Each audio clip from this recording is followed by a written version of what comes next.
fucked up, right? But I'm out there actually making an effort trying to stop the fucking scams. And everyone else is like, oh, fucking that Richard, yeah, he's a scammer.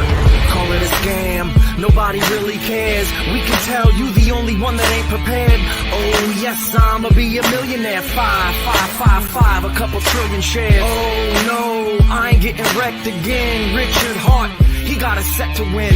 We're a family, we all the best of friends. We ain't a cult, man, just call us Mexicans. ICOs, pump and dumps, they always try to take you. Buy low, sell high, I'm tired of your fake news. You need a token, you broken, you...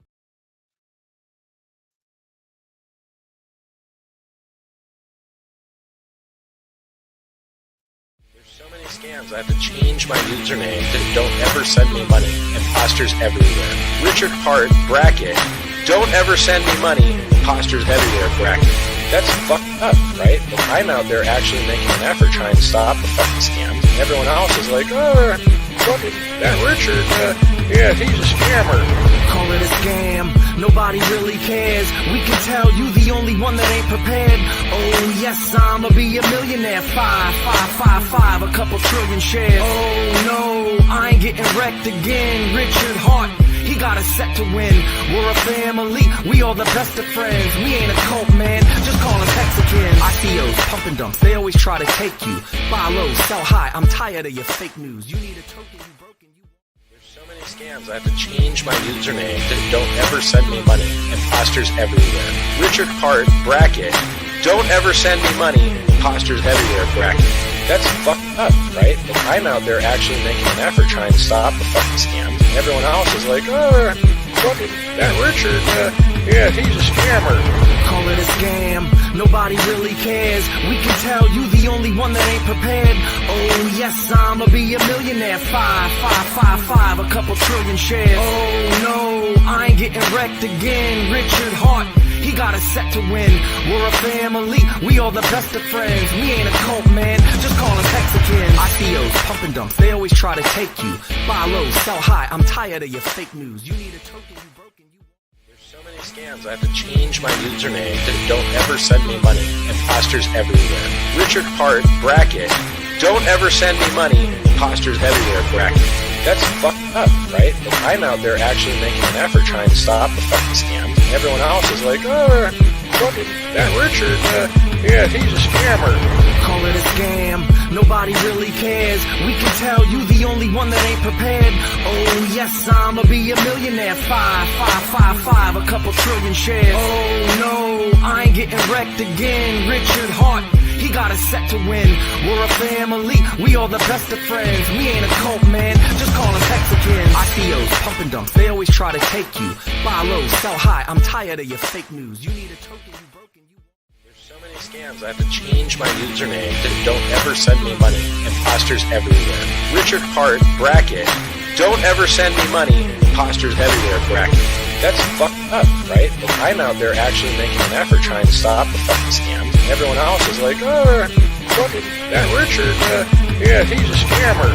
Call it a scam, nobody really cares. We can tell you the only one that ain't prepared. Oh yes, I'ma be a millionaire. 5, a couple trillion shares. Oh no, I ain't getting wrecked again. Richard Hart, he got us set to win. We're a family, we all the best of friends. We ain't a cult, man, just call us Mexicans. ICOs, pump and dumps, they always try to take you. Buy low, sell high, I'm tired of your fake news. You need a...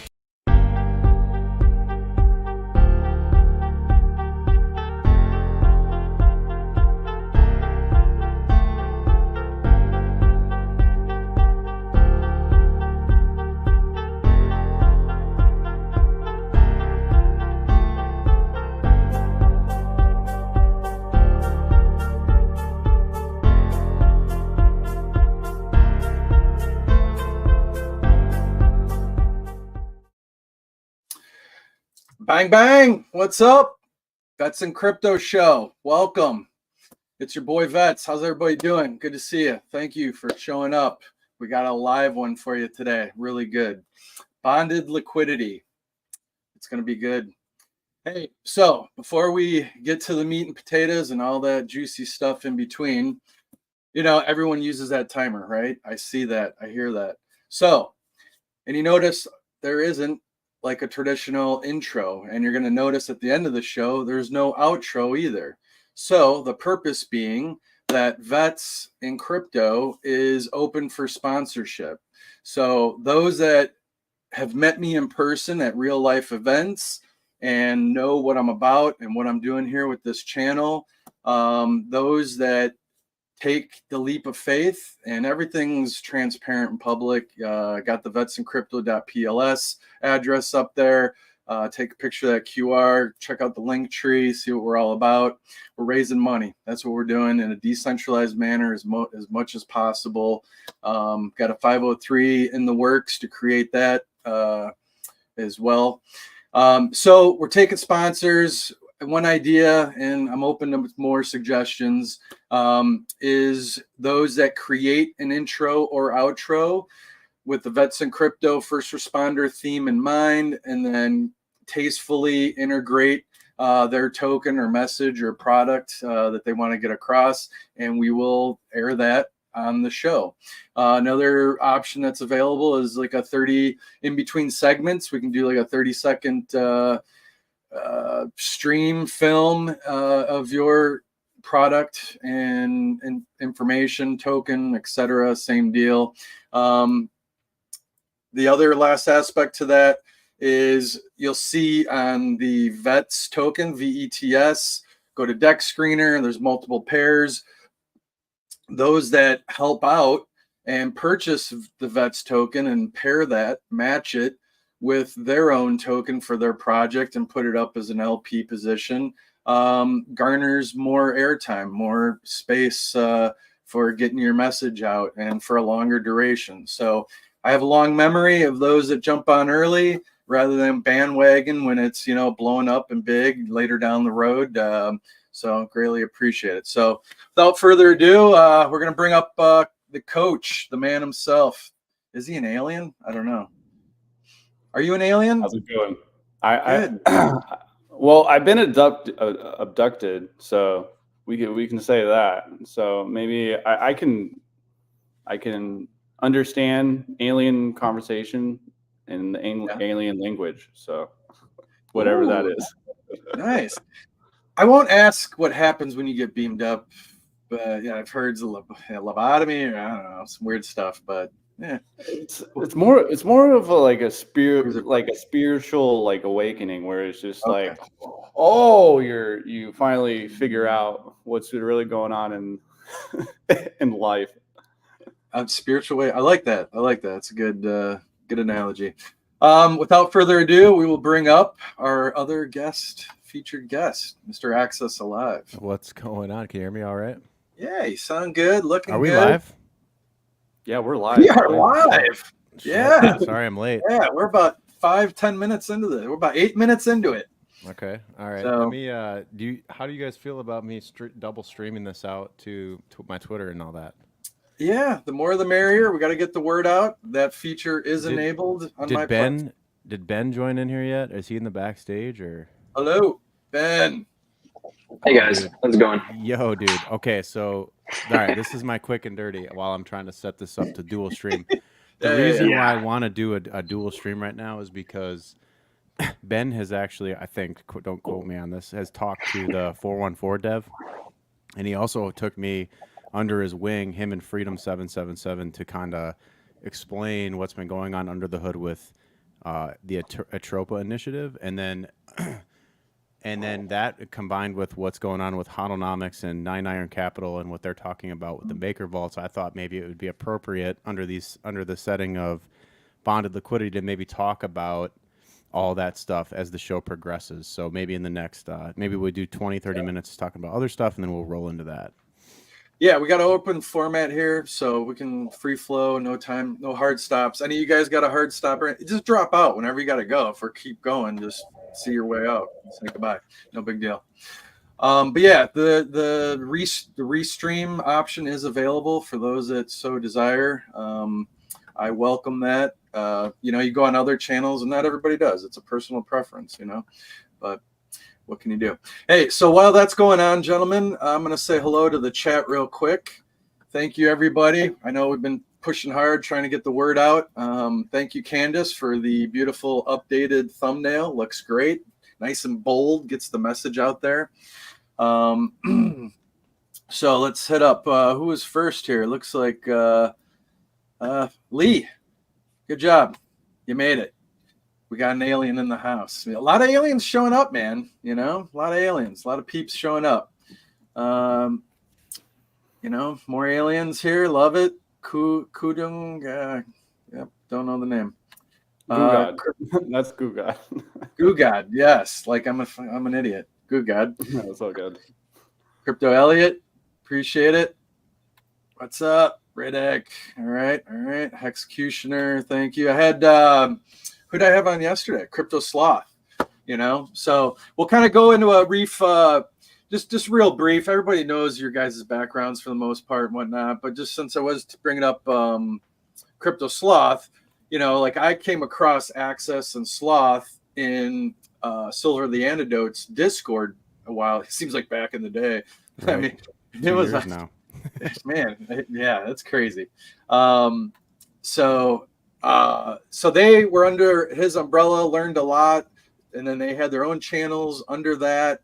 I popped in the Discord, started learning about all three of them collectively. And then that Discord shut down, and you know, these gentlemen have grown and blossomed into their own vibrant communities, which is awesome. And VETS was one of our first elite signups. So he's been with the Access Alive community for going on his second year now. We just he's also been a major supporter, and so now it's time to, you know, get him off and going on his own thing and help him grow his own influence in the space too. Yeah. So thank you.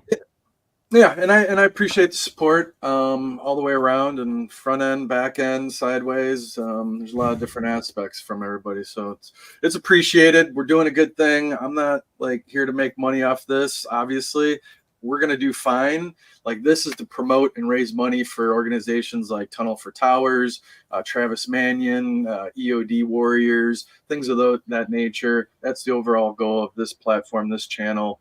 As you saw, I did create a PLS domain, vets.pls, and that's going to be a fully doxed address. Everyone can track that, et cetera, as we go along. Others have donated, like Allie with Pulse Wars is going to donate a NFT, and then all the rewards that, if it does earn anything, is going to go straight. It's linked to that .pls address, so that's going to get paid. I'm just paying it forward, man. Not in this for myself on this. Now, full disclosure before we get going. Obviously, I have a relationship with Access. I do hold the Access token. I've been on board pTGC from basically, if not day one, day two. I remember you bringing that to my attention. Randy's we group. That too. That's been pretty amazing. Brought it up to you as well. If not one or two people simultaneously. So, you know, that's what I believe in.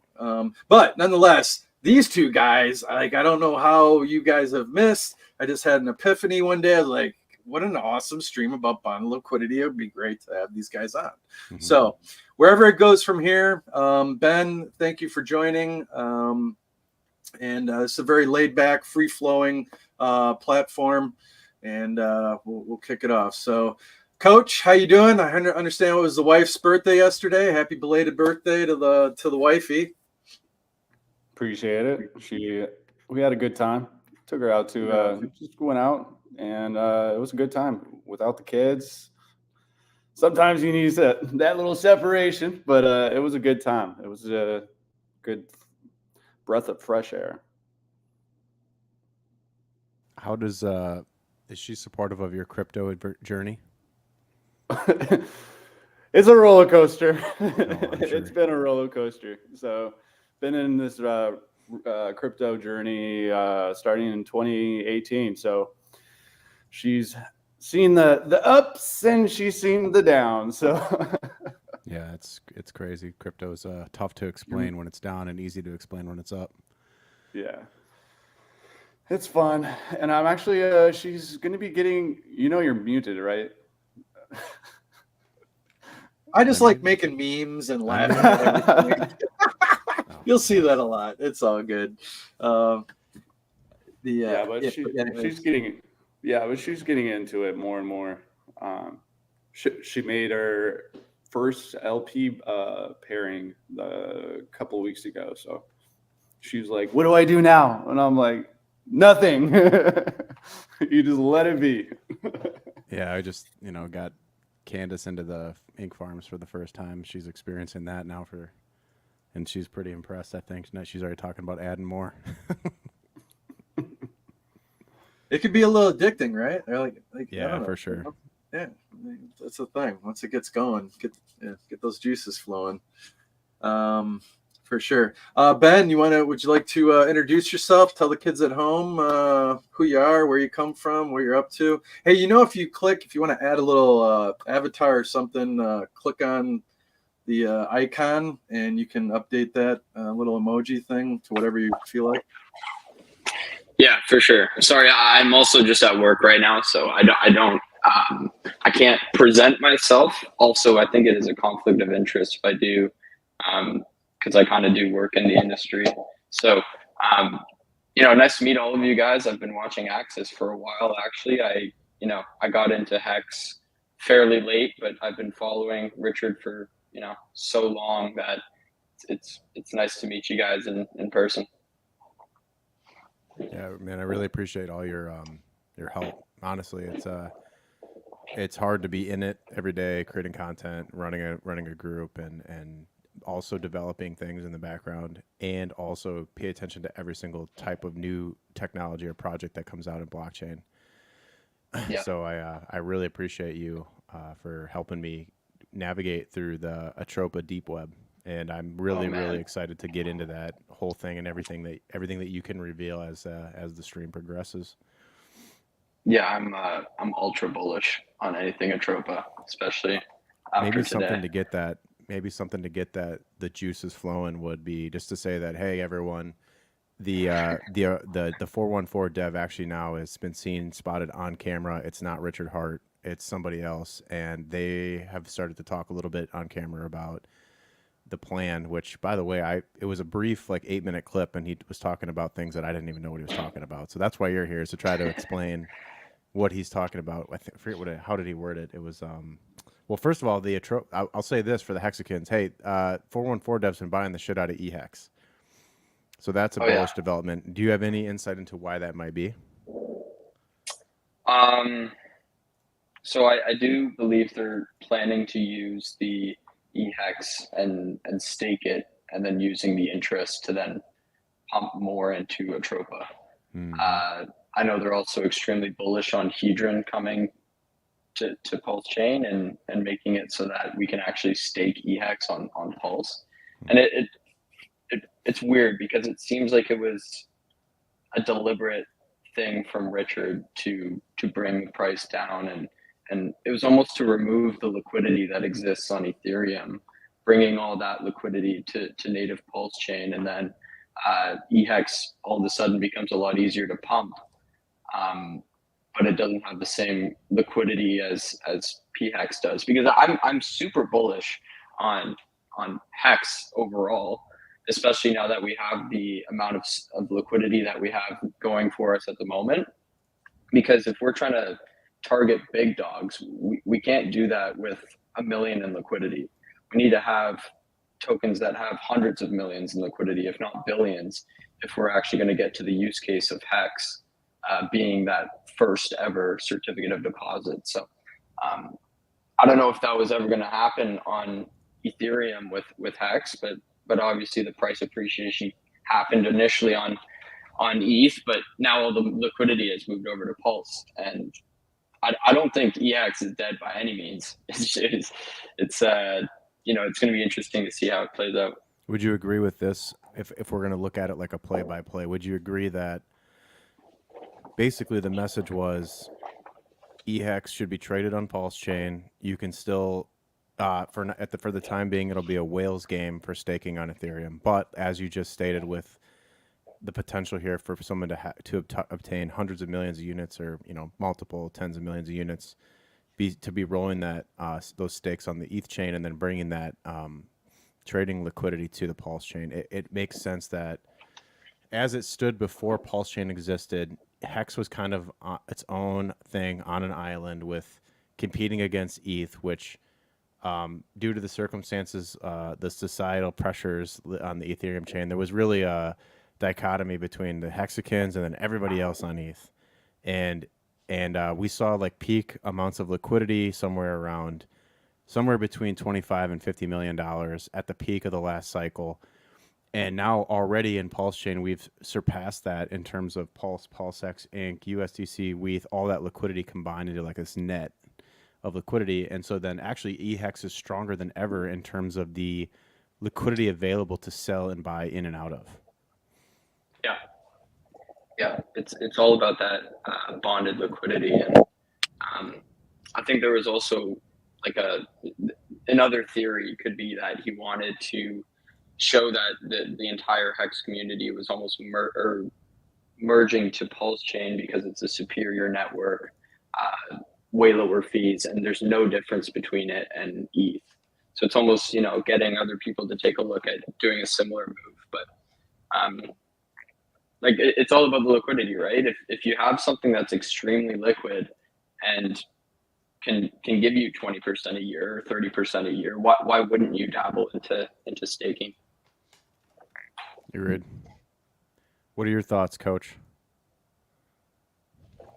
Well, the 414 wasn't the only person buying up eHex, so what's to say? And it was funny because when I was buying the eHex, I was buying it on Pulse Chain. So I was just like, all right, keep on selling your bags, guys. All right, thank you. Then just bridging it back, or I bridged, I don't know, maybe like 25 million back to ETH, staked that stuff.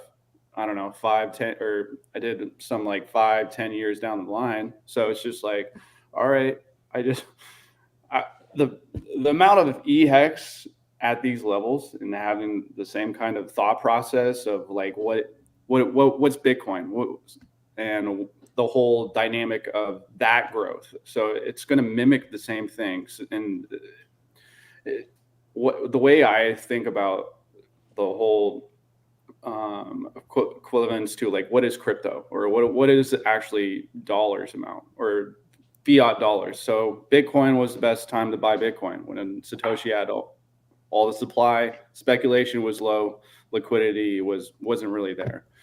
And now since like 4 years later, what happened to Bitcoin? There was more centralized exchanges. There was more speculators. The liquidity started growing onto the different layer ones with wrapped Bitcoin. So it's spreading out the liquidity. So it's the same kind of thought process when it comes to like the US dollar. So if you really think about it, what's the US dollar has? It has supply, speculation, and liquidity.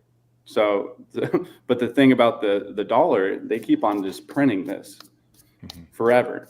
And with like Bitcoin and Hex, for instance, it has that inflationary factor, but it's not printing like it's freaking mad money. But at the same time, there's also the speculation on the dollar. So people are buying, selling, trading goods and services. And basically, you can say the U.S. government, that's the U.S. dollar or something like that. And then you have the liquidity factor where everywhere you go, you have to transact your dollar amount. So it's the same kind of theory when it comes to Bitcoin. And then also kind of correlated with Hex is kind of like Pulse Chain is the hub of the liquidity. And that's going to just continuously grow and grow. And then that opportunity factor going into in the future where there's like layer 0 or kind of protocol. So you can actually send wrap stuff to like Sol or Moonbeam. I don't know if that's going to be like the plan or something, but it's like a possibility and thought process. So that's what I would say to that. Yeah, I was going to say that, the Grays currency and everything going on with the Atropa I wouldn't call it like a movement. Both of those are harnessing different kinds of tokenomics to strengthen and deepen this liquidity web. So you're definitely going to have this phenomenon where the floor rises forever, just like Bitcoin price chart goes up like a log curve like this forever. It's good.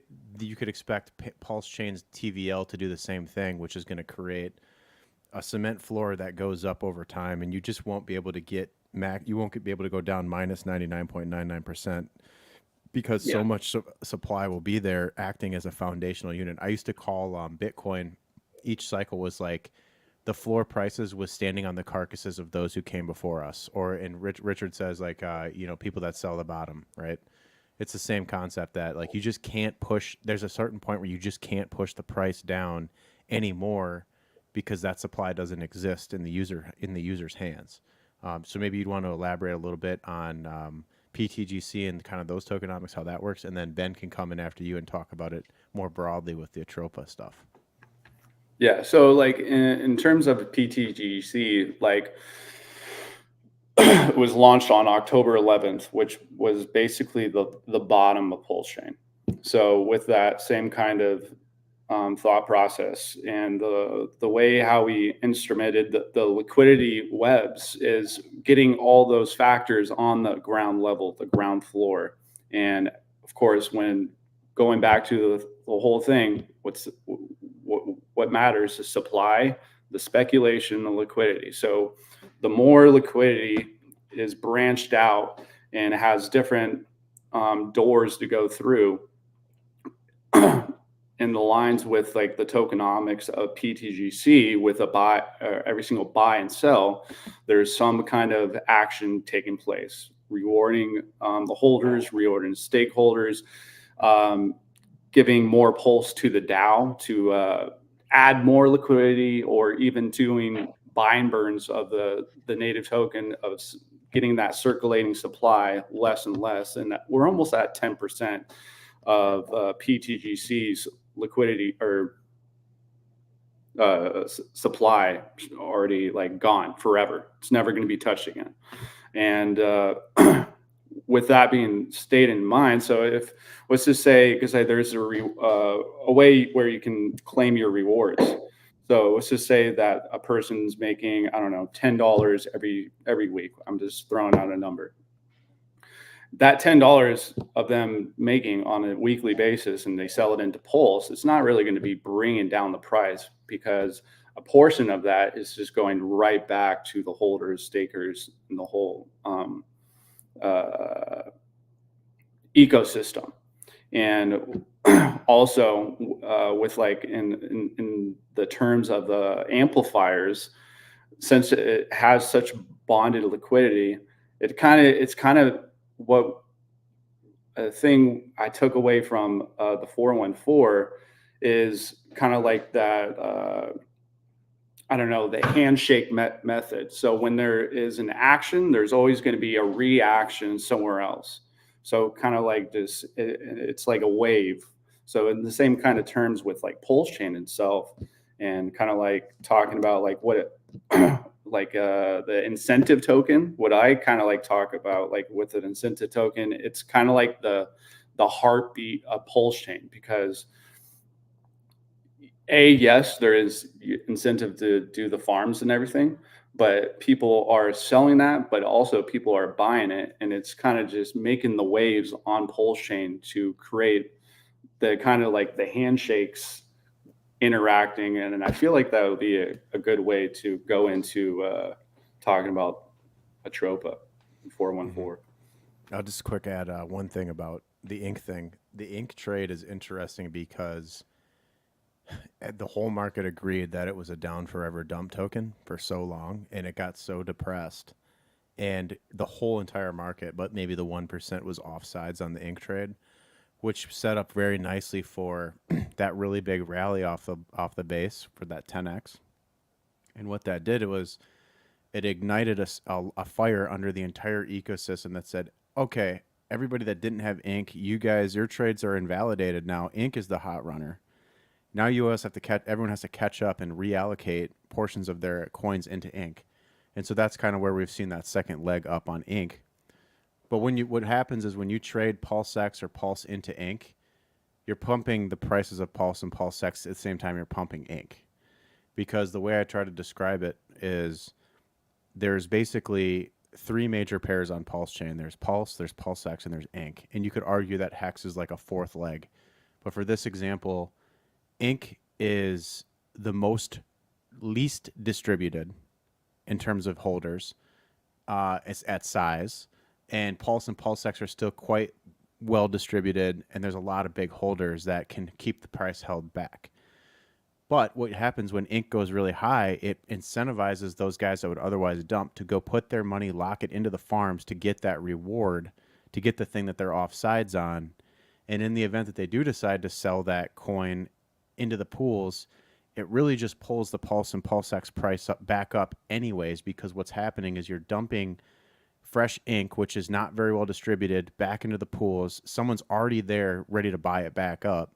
And when you dump Ink for Pulse or PulseX or anything besides dumping it for stables and bridging back, which most people don't have enough or earn enough to dump it for enough stables and bridge it back to hurt the overall health of the chain. When that happens, you're basically selling Ink, which is like, how do I say this? There's three pairs, and this is how it'll tie into the Atropa, is how this bonded liquidity works is there's the Pulse PulseX pair, there's the Pulse Ink pair, and there's the Ink Pulse pair. So there's Pulse PulseX, PulseX Ink, and Pulse Ink. So in the case of PulseX and Pulse, that's the deepest liquidity.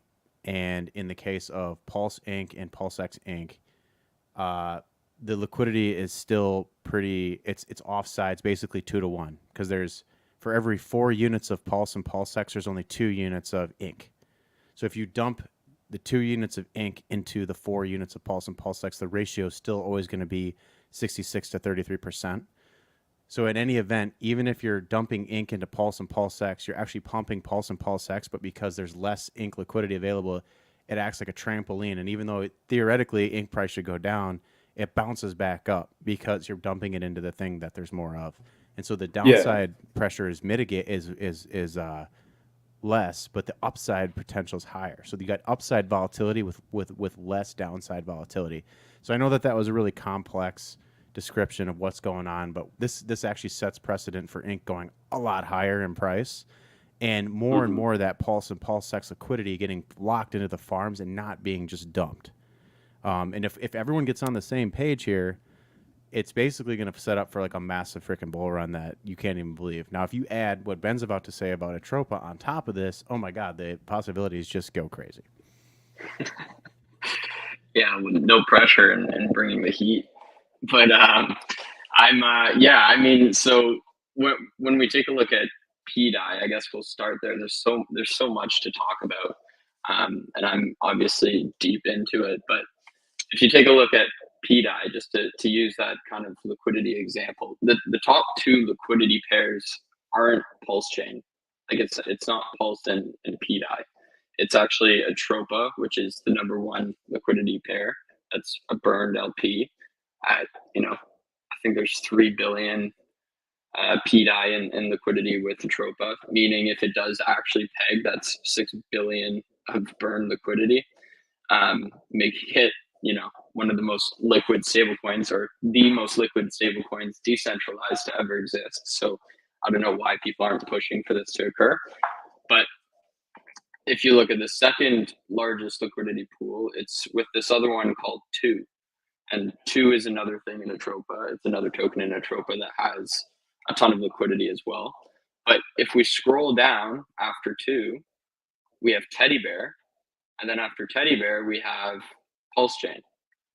And so right now there's actually only 140 million PDI available for anybody on the outside to get exposure to this entire new ecosystem. Because when you're new to the ecosystem, you don't immediately go for something like BFF or anything else that's kind of considered an alt in Atropa. You're gonna get exposure to PDI or Teddy Bear first. And so if we're making PDI more and more scarce via entry on the Pulse chain side, then we're going to see some crazy price appreciation, because the rest is just going to get dragged as we continue with the squeeze on the Pulse chain side. Where can I go to pull up those coins? Those pairs, the deepest pairs. Because like I'm on V2 PulseX right now. I'm about to share my screen. Let's see here. Boom, boom, boom. All right. So I'm on the V2. I see this ordering. Where am I going to find the ordering you just listed? So for me, I always use Dex Screener. Okay, I'm going to go there now. So, yeah. Okay. So we can prove this to everybody. Okay. Now if I click on Pulse Chain. Yeah. Okay. So what am I clicking on here? Liquidity? Yeah. So hit PDI. PDI. Oh, you want me to go to the actual PDI pair? Yeah. Okay. So this is just my workflow because I've just been doing it this way the whole time, but it's been a chore to follow the liquidities in all these tokens because I think there's over 150 or something like that. But so on Dex Screener, if you go to your right and then you hit expand, you were just there. Sorry, it was this one. See how where it says EXP on PDI right next to the PDI contract. Let me pull it up in the scanner.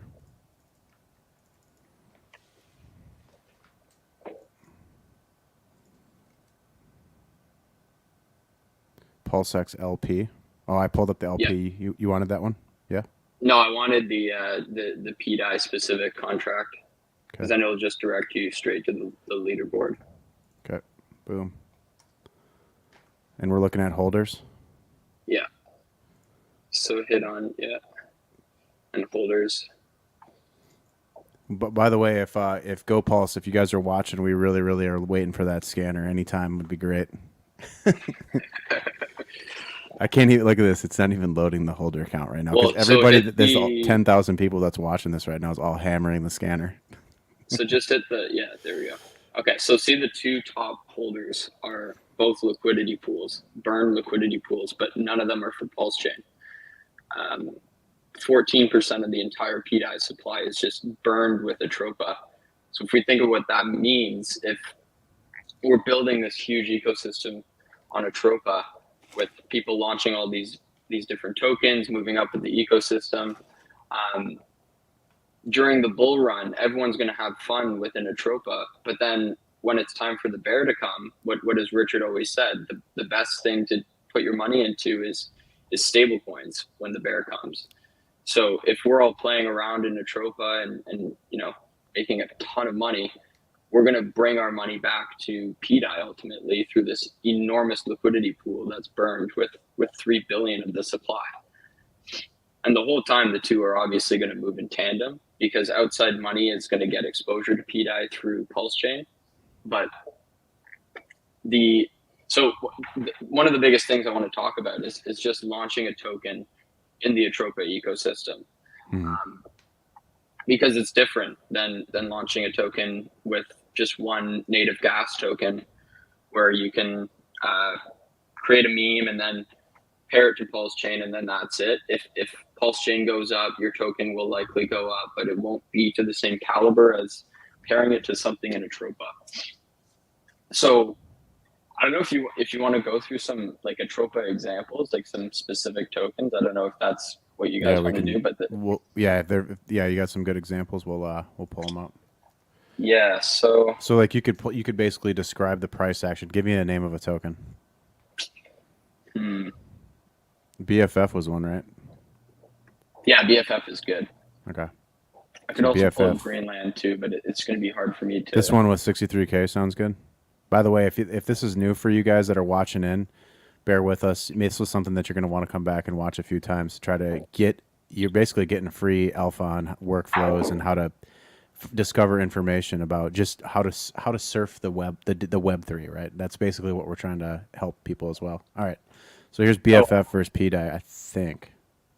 So because I was in Atropa for so long and it was following so closely, I was actually able to get into BFF extremely early. I was one of the guys so I bought 1,300.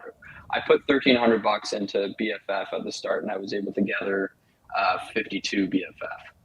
And so I saw my account go from $1,300 to, you know, close to 300,000 when it went all the way up to $8,000.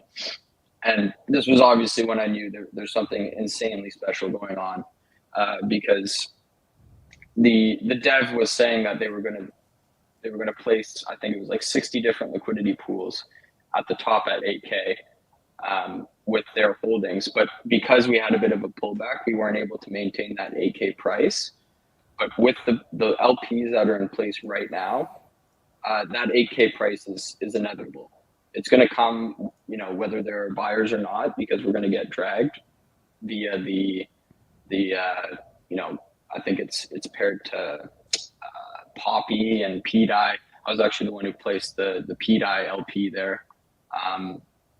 So I'm bullish on BFF. It just needs a bit of a community push, but any of these tokens that are paired heavily to these large liquidity pools in Atropa, they're very easy to pump whenever the market is pumping, because it all moves together. And if you just start pumping one token, it explodes. So here's the question: what gives a coin that's paired to Atropa level coins in that kind of ecosystem? I think you said there's like 108 or something like that. How many coins are there that have been deployed by 414? I think there's honestly, I think 190, some crazy amount. So what makes deploying a coin and pairing it to those coins outperform just native Pulse? So if you're bullish on the PDI narrative or the Atropa narrative or the teddy bear narrative, then in order for you to get access to these other tokens, you're kind of current. The way I've thought about it in my head is that there's a currency, there's a liquidity platform, and then there's the instrument. And so the instrument is a token that's very low supply and is not really paired to a lot of LP. So it's really easy to pump. And if you create your own token that is something like this instrument and you pump it a lot, or if you pump it to a price that you're satisfied with, and you so happen to be the majority share or the majority token holder of that token, and then you just pair it to a token within Atropa that's extremely liquid, then you've essentially stabilized and raised the floor of that token, which, you know, we've never really seen before. And BFF was the first example. Right now it is a bit of a pullback, but we saw that price appreciation because there was zero liquidity. Well, there was obviously liquidity, but there wasn't much liquidity. It was just paired to no nukes. And then we got to the 8K mark. It didn't hold. We started to drop, and then they decided to place more liquidity so that it's able to easily move the next move. Mm-hmm. You can see that it's starting to base out here. Yeah, this should be around the floor, if I'm not mistaken. So, well, look, real quick, let me just throw like another thought process. So like kind of like back when I think it was at the end or about February 22nd, when Pulse was actually coming or moving back or drawing backwards, I started to emphasize and start talking about the amplifier tokens, kind of like doing, or since there's such heavy bonded liquidity with pTGC, I started talking about like, all right, so guess what is actually going to be happening if people started, I don't know, like nibbling at burn liquid 808 and energy.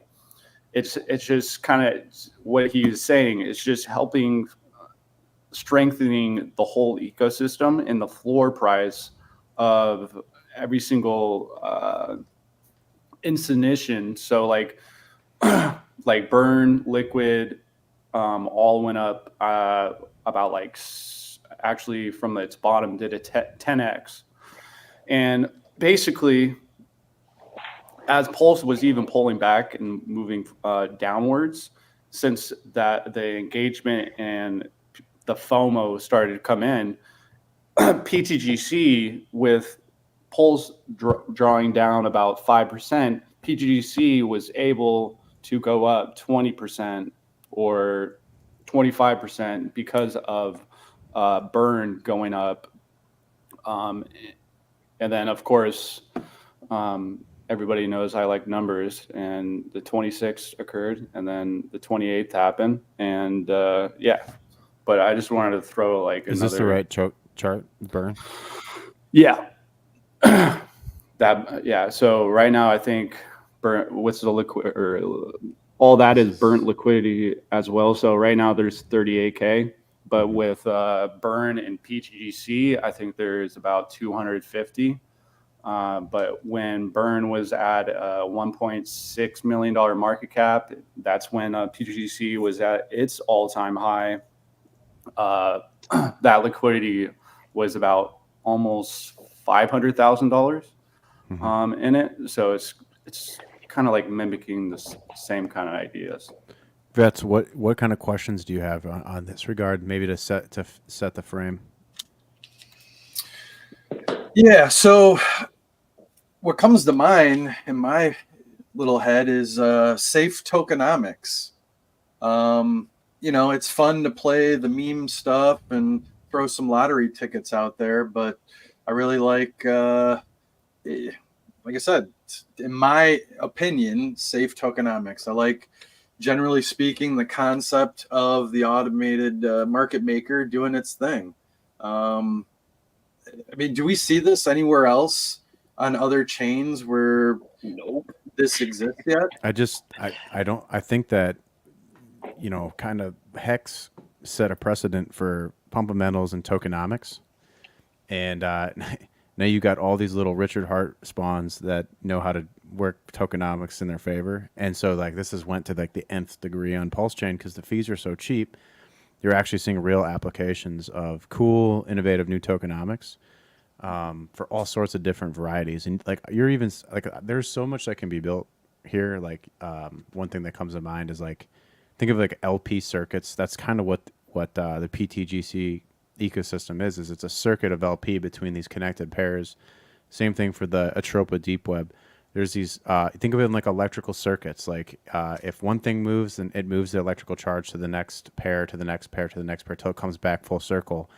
And what that creates is the this phenomenon where all things rise and fall together. It's bonded liquidity, right? And so you're going to get this kind of a curve on the entire Pulse chain ecosystem because of the amount of liquidity that's not accessible to users, basically. So I mean, it can be, you can complexify this stuff as much as you want, or you can simplify it. It's literally just coin A plus coin B equals LP, and then you could do stuff with this LP token to give it special properties, or you could just do stuff with like coin A, like you could give it a tax, where automatically a portion of a trade goes and then feeds into a pool of liquidity that then can be bought and sold into. Bought and sold into. That sounds simple enough, right? Nobody likes taxes, but if it's for the net benefit of all, I mean, that can be a very powerful idea, and that's why you get things like the pTGC price chart that just continues to overperform. You know, there's like a 5% tax on this one, but it's just only ever really went up like this. So to that last screen where you had I just, whose voice I hear when you say it's, token A for token B, Sonny Detective, dude. I sat in his chat for a couple weeks when all that was kind of new and going around, and like he wouldn't give people the answers. He would educate them and walk them to how to find and develop and get the wheels turning. And that description right there just reminds me of that.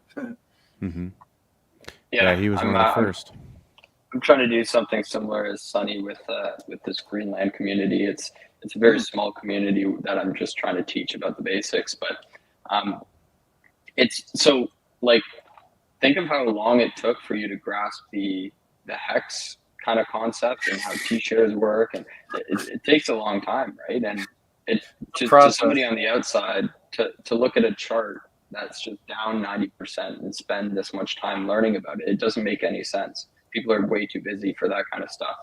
But if you introduce an ecosystem where the main liquid token is the gas token, then you have the exchange, and then you have the certificate of deposit, and then all of a sudden you're introducing an entirely new financial world, where it's code and it's not middlemen. Then the concept of hex becomes a lot easier if you showcase the concept of options, futures, commodities, meme coins that don't just pump and dump, where you can set the floor and raise the floor. Like, this is making it so that the web is so vast that you have everything in crypto that will then just pool into hex once people, Yeah, a couple thoughts on that was have a like brain. you said earlier that at the end of the cycle, at the top of the bull, when people we're starting to realize that the bear is here, that people would go back into stable coins, and potentially the one stable coin they might go back into would be like PDI, for example, if it pegs. Another thought that I had prior to that was, what if it's, if Hex remains depressed relative to a lot of other coins in the ecosystem, would it not make sense to see a lot of that economic energy flood back into Hex and then be staked for like long-term storage, and just a way to outpace debasement of fiat or inflation in fiat? Because of the high APYs, I think we're predicting like anywhere from like 500% to 2,000% APY, depending on how the T-share rate adjusts over time based on the behavior of the users. And with that, you're already starting to see, as Coach said earlier, a lot of smart money is buying EHEX because it's so cheap and you can get so many units, and that's going to set a price floor on its own anyway. And so I guess where do I land on all this is that all this stuff is going to go up in value, and Pulse Chain could be tremendously valuable just because there's just so much locked in here.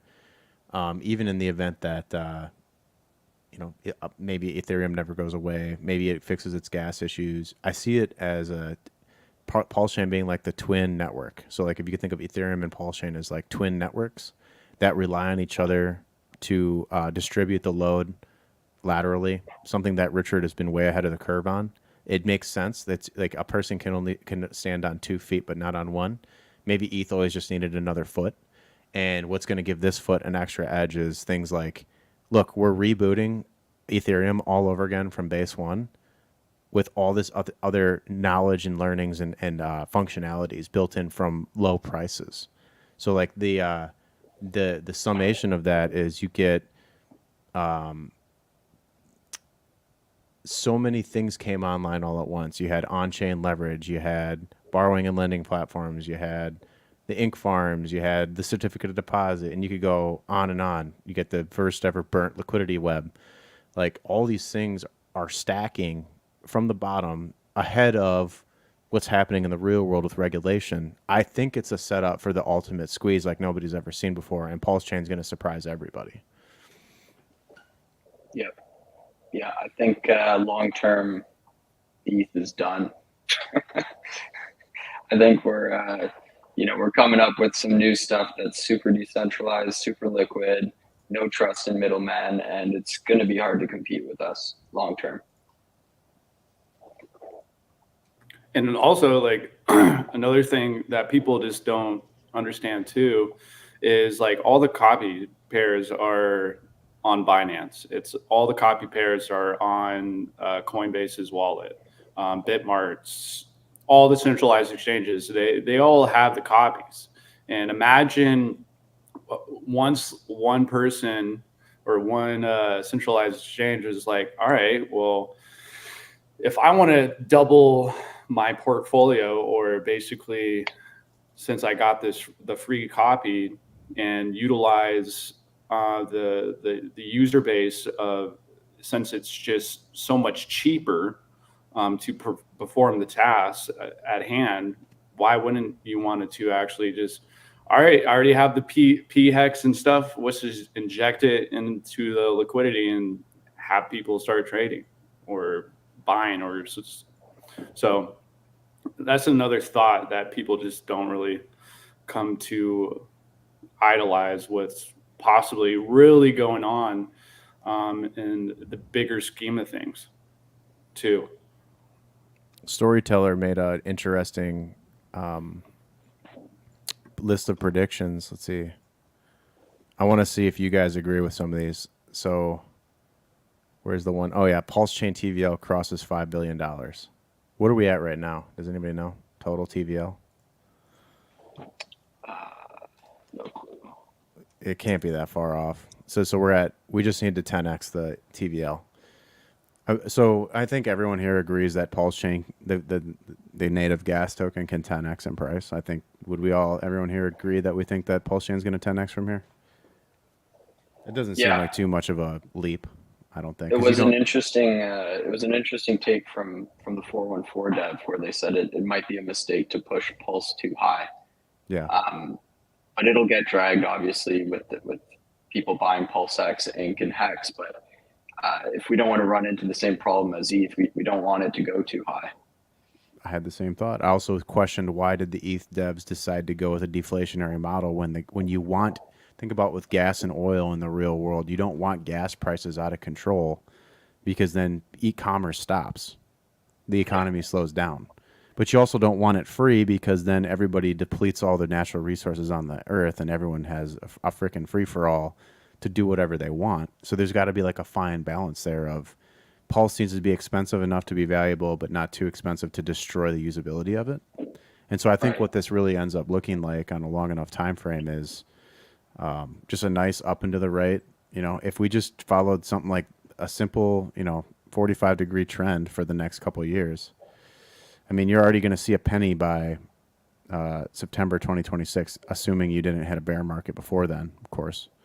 But I'm curious and I'm thoughtful of, are we going to run into a situation where real DeFi with Pulse Chain can decouple away from Bitcoin and Ethereum price action? Can we actually live in a world where we're not so reliant on the 4-year mining cycle, 4-year election cycle? We can have our own decorrelated system that can live and breathe on its own. Are we going to be able to convince our user base to wise up to the fact that fiat isn't the answer and we can keep a lot of our capital in the Pulse Chain ecosystem and just draw from it as needed? Or are we going to run into the same problem again where a lot of people get rich and just extract for years and inevitably forever back into fiat? I think there needs to be a concerted effort by the community to really focus in on educating people that, look, if you do crypto right, you don't really ever have to cash out tens of millions or 20 million. That's old boomer mindset stuff. Like young people in their 20s and 30s, they're going to be living on crypto. They're not going to be needing to go into bank accounts because it's beginning to be more fluid and less friction and easier to convert and transact. And I hear so many people in my consults and more broadly just like, oh, I need 5 million. I want to cash out 5 million and I retire. Or it's like crypto was designed to be a way forward in a new parallel system that can free us from a lot of the problems of the fractional reserve banking system. But so many people have lost the plot on that and they're just here for 10,000x and walk. And what Ben just said was, no, we don't want Pulse Chain to 10,000x tomorrow because it needs to be adopted by millions of users. And to do that, you need the network to be affordable. And all these other layers that are being built with Atropa and on all these other things, that's a way to add value to the system without really causing the situation that we have on ETH. Anyways, thoughts on those things? Yeah, I was actually going to comment on that because if we want to bring adoption, we're going to have to bring people launching meme coins as much as we love or hate them. But that's, in my opinion, that could be best served by only launching it with Atropa liquidity or teddy bear liquidity or 2 liquidity or HAR liquidity. And if you start, using all of these other tokens for the base and burning the liquidity with those tokens, you're not needing a shit ton of Pulse to get started. And you won't be, pumping the Pulse Chain price too much. So I think if it all works out, you want to have Pulse Chain slowly up and to the right so that it's the safest investment, but it's not going to be the highest appreciating investment. Where you're able to just spend, $100 and you have more than enough on gas to play around within Atropa. Then you go to Atropa, and then you can pick which token you want to pair to your token. Or if you want to pair it to 8 different tokens, now it moves with 8 different tokens, and you have 8 different exit routes, right? Like there's so many options within Atropa that it's unnecessary to just launch a token with Pulse Chain.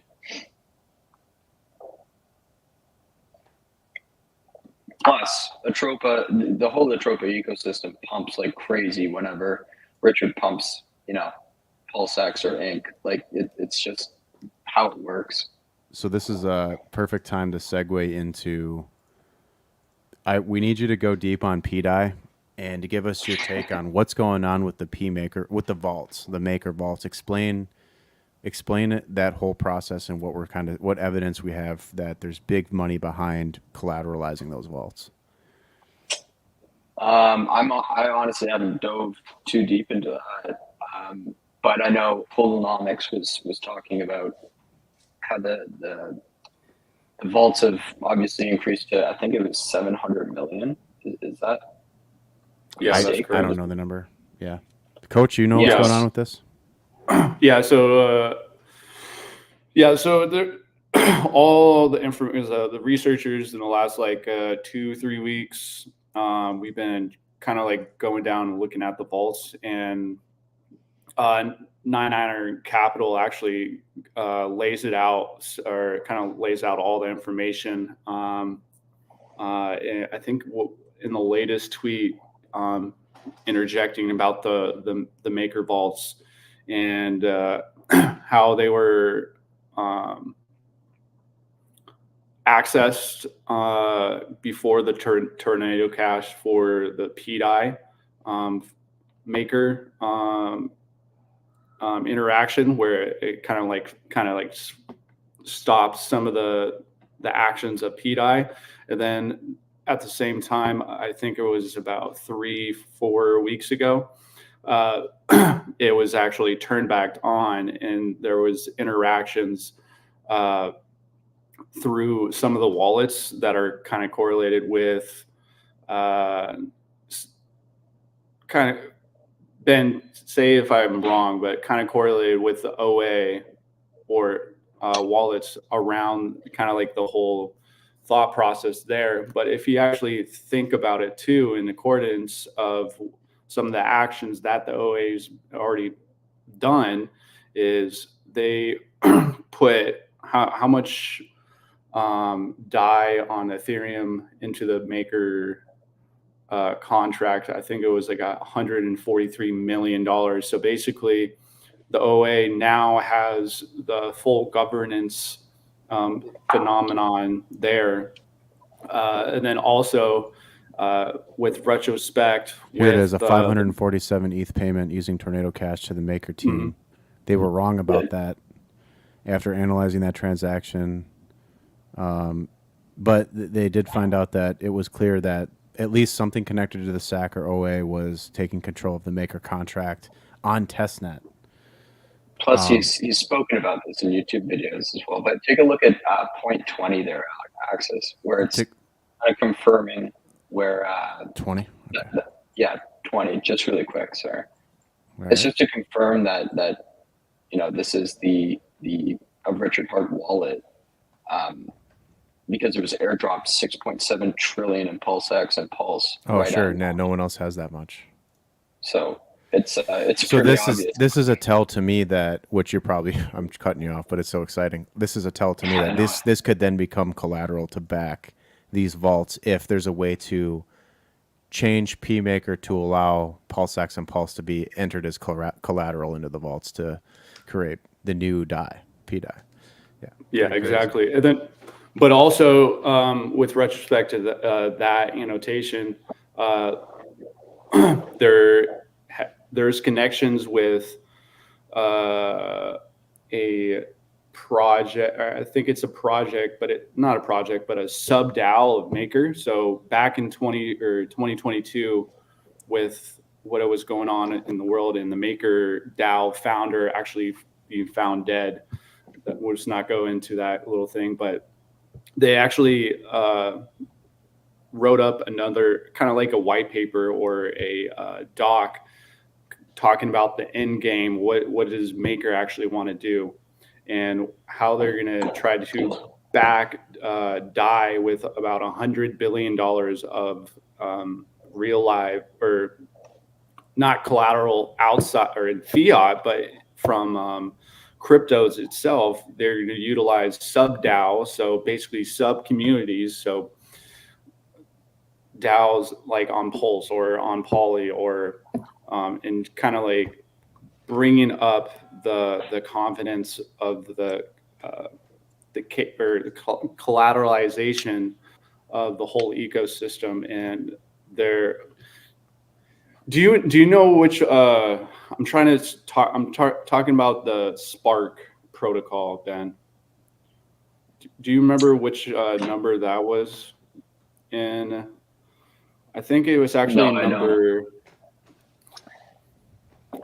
but yeah, so I would just have to find that interaction. But yeah, there's just in so my much. head there's indisputable proof that, you know, there's an effort to bring this to $1, bring it to peg, and I've kind of just put that in my head as, you know, we're going to $1, and evidence outside of that comes to light is great, but I'm more so focused on the Atropa ecosystem as a whole, and how an ecosystem could ever possibly back this $1 narrative and ride the coattails of coming to $1. Would you agree that at this point it's obvious, right? Would you agree that stabilizing the vaults and over collateralizing them and the Atropa ecosystem are two separate initiatives? Yeah. Okay, so that's new information for almost everybody listening. Is that, you know, obviously that became clear today when you saw that Maria wasn't RH, right? But it doesn't mean that they're not working harmoniously in some way, you know, either interfacing directly or not. It doesn't matter. The goal here is to create huge value here, that the value backs itself. And that's actually really telling what you said about, Coach, what you said about Maker's ultimate goal, and then knowing the demise of the founder. And the thought, like, this is the ultimate threat to the establishment, is that you could basically now take something that's worth a tremendous amount of value, let's say Bitcoin, Ethereum, and back a whole new world by collateralizing it. It becomes like a black hole that whoever has the cryptocurrency ends up having all of the value in the world. So it's like what Hex tried to do initially, but this takes it to like an nth degree higher. And this is obviously outside of the scope of just what RH did in founding Hex.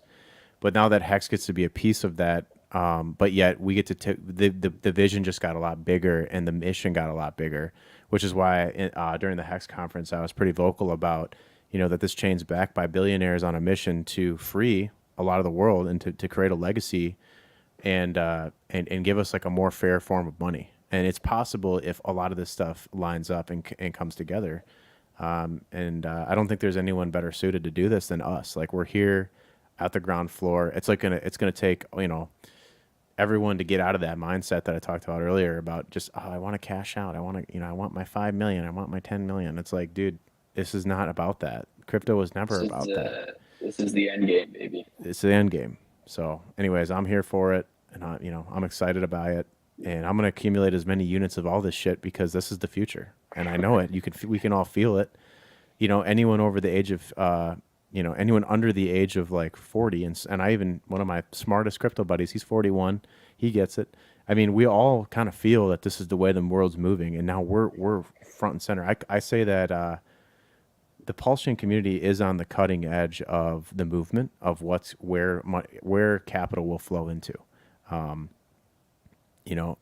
There are certain things that I'm concerned about, because until it's done, it's not done. And there are like, the world is a very nasty place, and I would hope that the worst things never come. But, as long as everyone stays safe and protected and on the same mission, and there's enough of us, I think we should be good to actually implement something such a big idea. And it's going to change.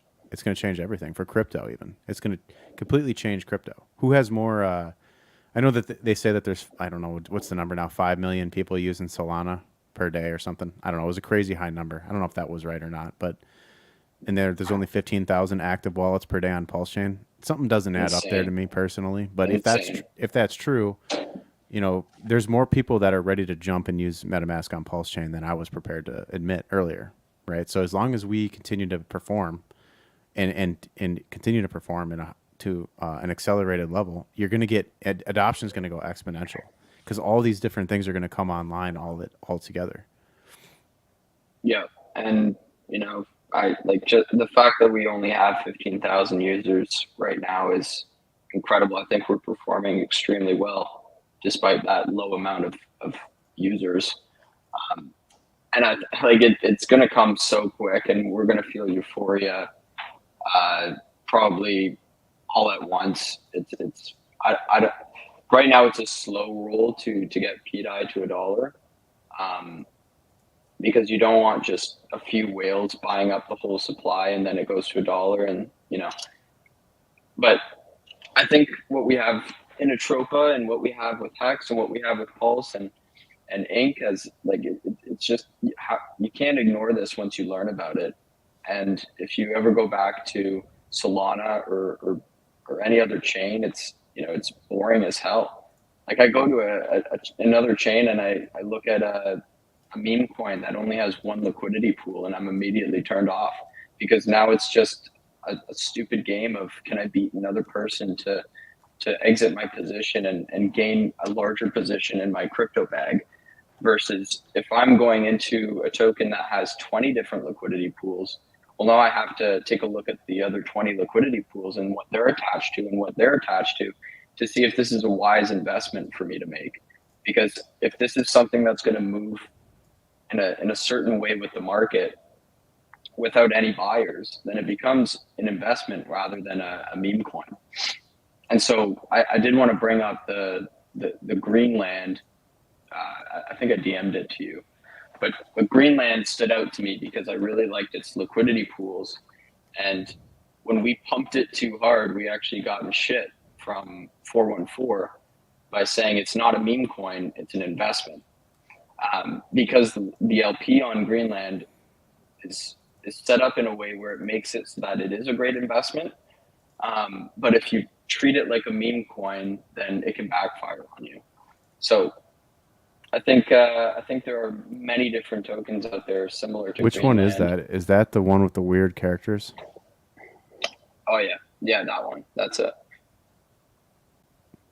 Yeah. So we pumped to like $9, and then Maria kind of started selling this thing called tokenized asset. That's another part of this whole ecosystem that's insane, where they created this thing called tokenized asset, where if you look it up, tokenized asset. Actually, you know what? I'm going to send it to you in chat because I'm not sure how many of you guys know about something like this. Does this go into the what's that called again? The Treasury, or is that different from that? Mm-hmm. So we the didn't even top talk holder about of that Greenland, yet. top holder of Greenland is the Trebizond Treasury. But so you take a look at the name of this. Do you see the token name like below that? Yeah.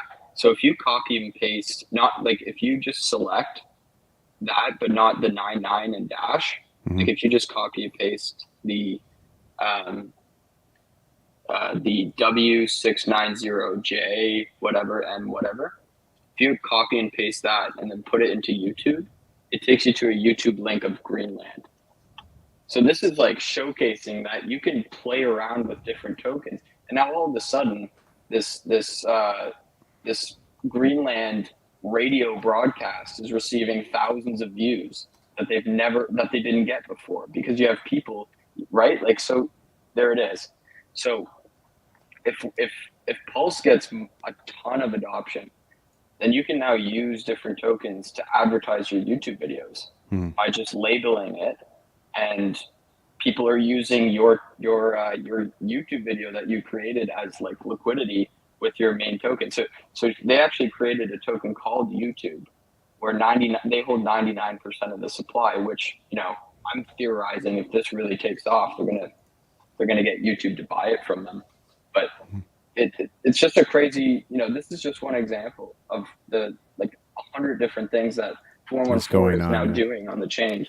Do you want to talk maybe a little bit about the Trebizond Treasury quick? That's another whole element to this, and maybe this part. Yeah. Yeah. So I asked 414 in the chat what their plans with the Trebizond was, and they said they wanted to sell it. So they mentioned Richard Hart would be their number one buyer of the Trebizond. Not being that Richard has audibly mentioned that he's going to buy it. It's more like if he wants to, when presented to him by Maria, then or by James, I guess we can call him now, then he will definitely sell it to Richard. But if you think about banking, right, and if you're trying to bring banking to crypto, there has to be some aspect of centralization without having any say on the protocols, but rather being there just as a similar to the Hex OA. So I think there's like 100.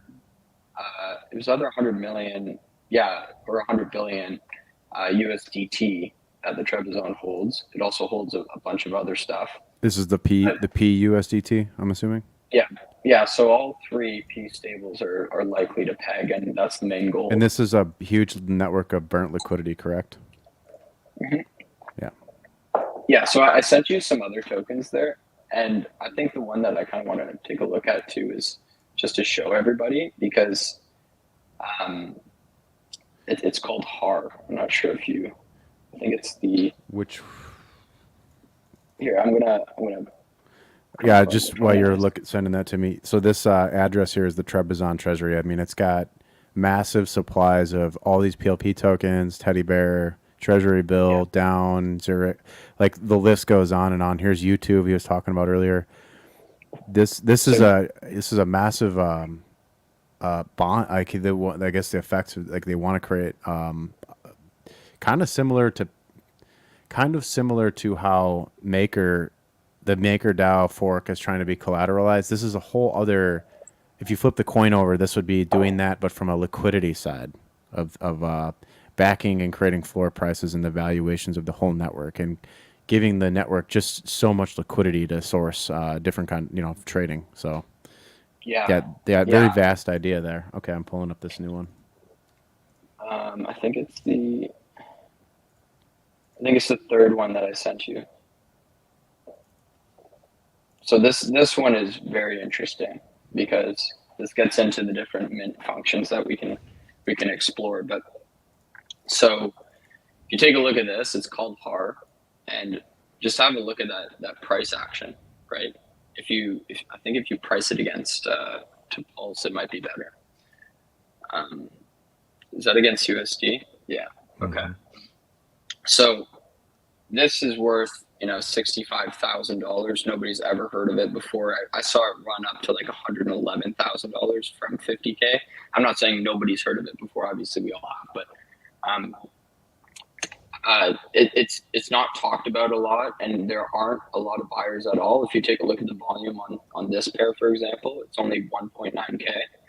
But this is the classic example of the power of being paired to liquidity. So if you were to break down the liquidity on this one, for example, and I'm sure you're pulling it up now. So there's 100 supply total. 414 owns 41 of them.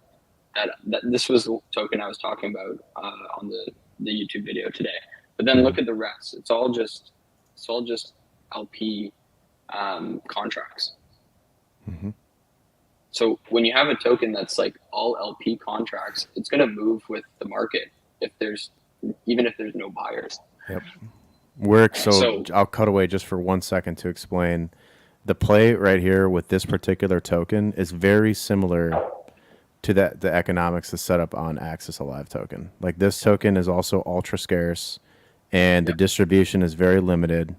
A lot of the players that have caused massive sell-offs on this token, they run out of power at some point, which is why you get massive moves like this, where it went 10x in a day, is because those guys get out and then you can reprice it at a different level. And so if your coin can be repriced by the core diamond handed users, and Pulse is it's consistently outperforming Pulse, you get the same effect. So I know for a fact that the price of R, now especially since now we've made 1,000 people aware of it, will probably moonshot because it's just so unavailable. Yeah.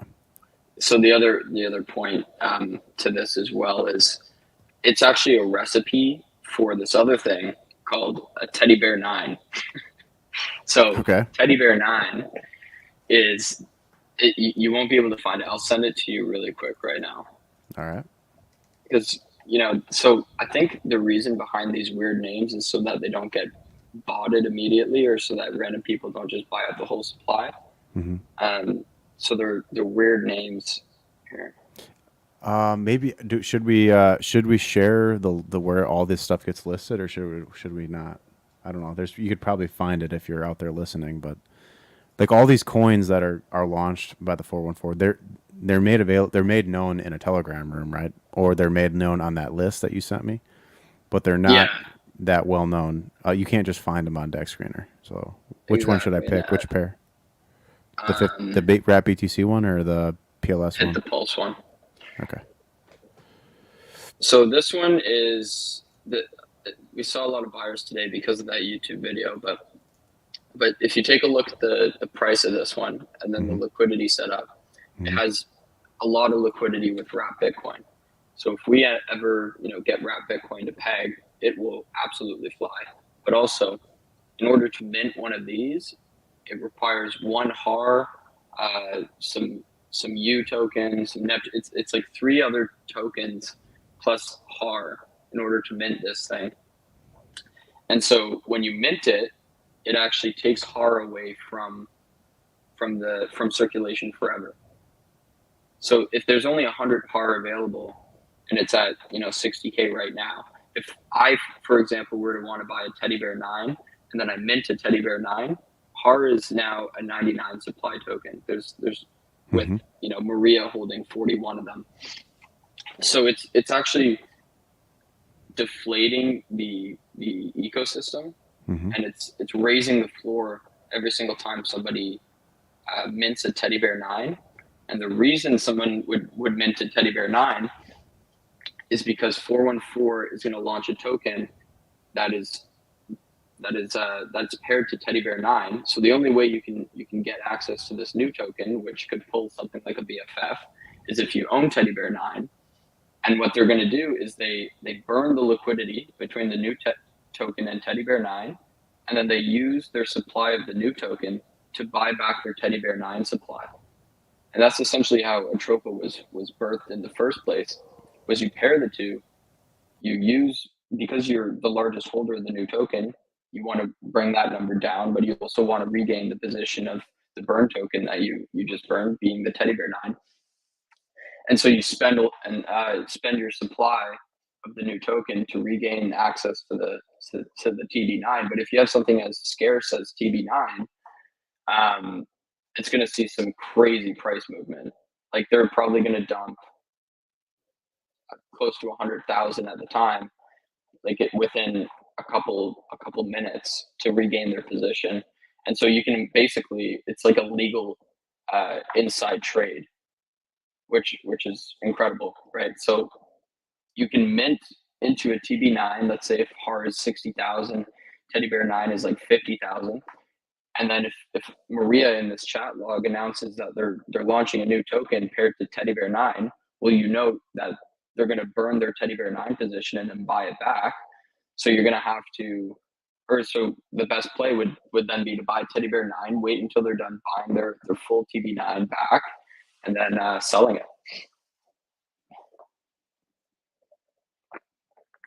It's a lot. I know it's a lot, but it's the main goal in all of this is just to tell people there are like 20 different mechanisms out here right now that are very similar to the tech that helped become the foundation of Hex, right? Like we didn't even get into Dibs. We didn't even get into the other First Pulse mutual bond, but there's all these different things that's occurring on this chain right now, and if you just scream scammer, you're no better than people on the outside looking into the hex ecosystem and the pulse ecosystem.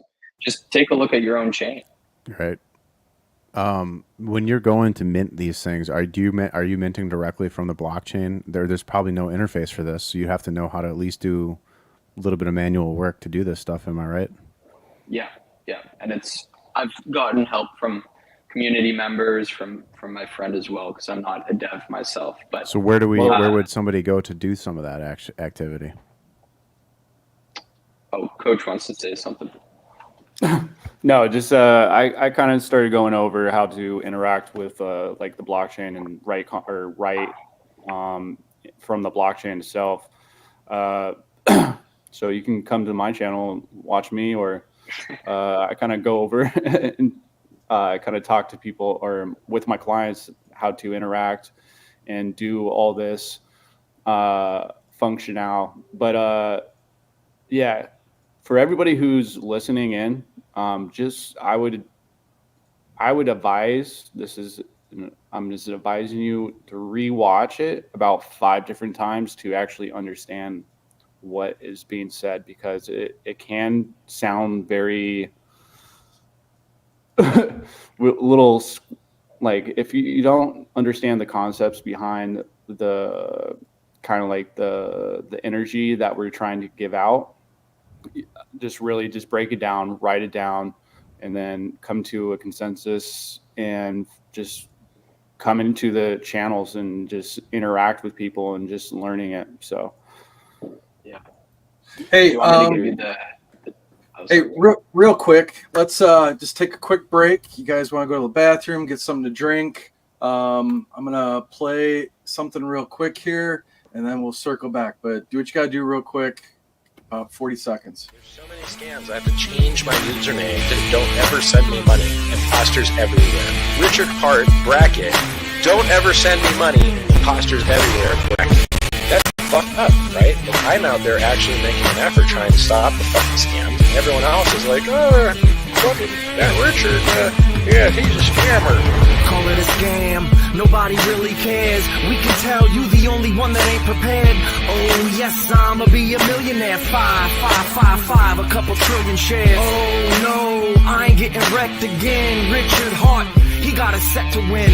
We're a family, we all the best of friends. We ain't a cult, man, just call us Mexicans. ICOs, pump and dumps, they always try to take you.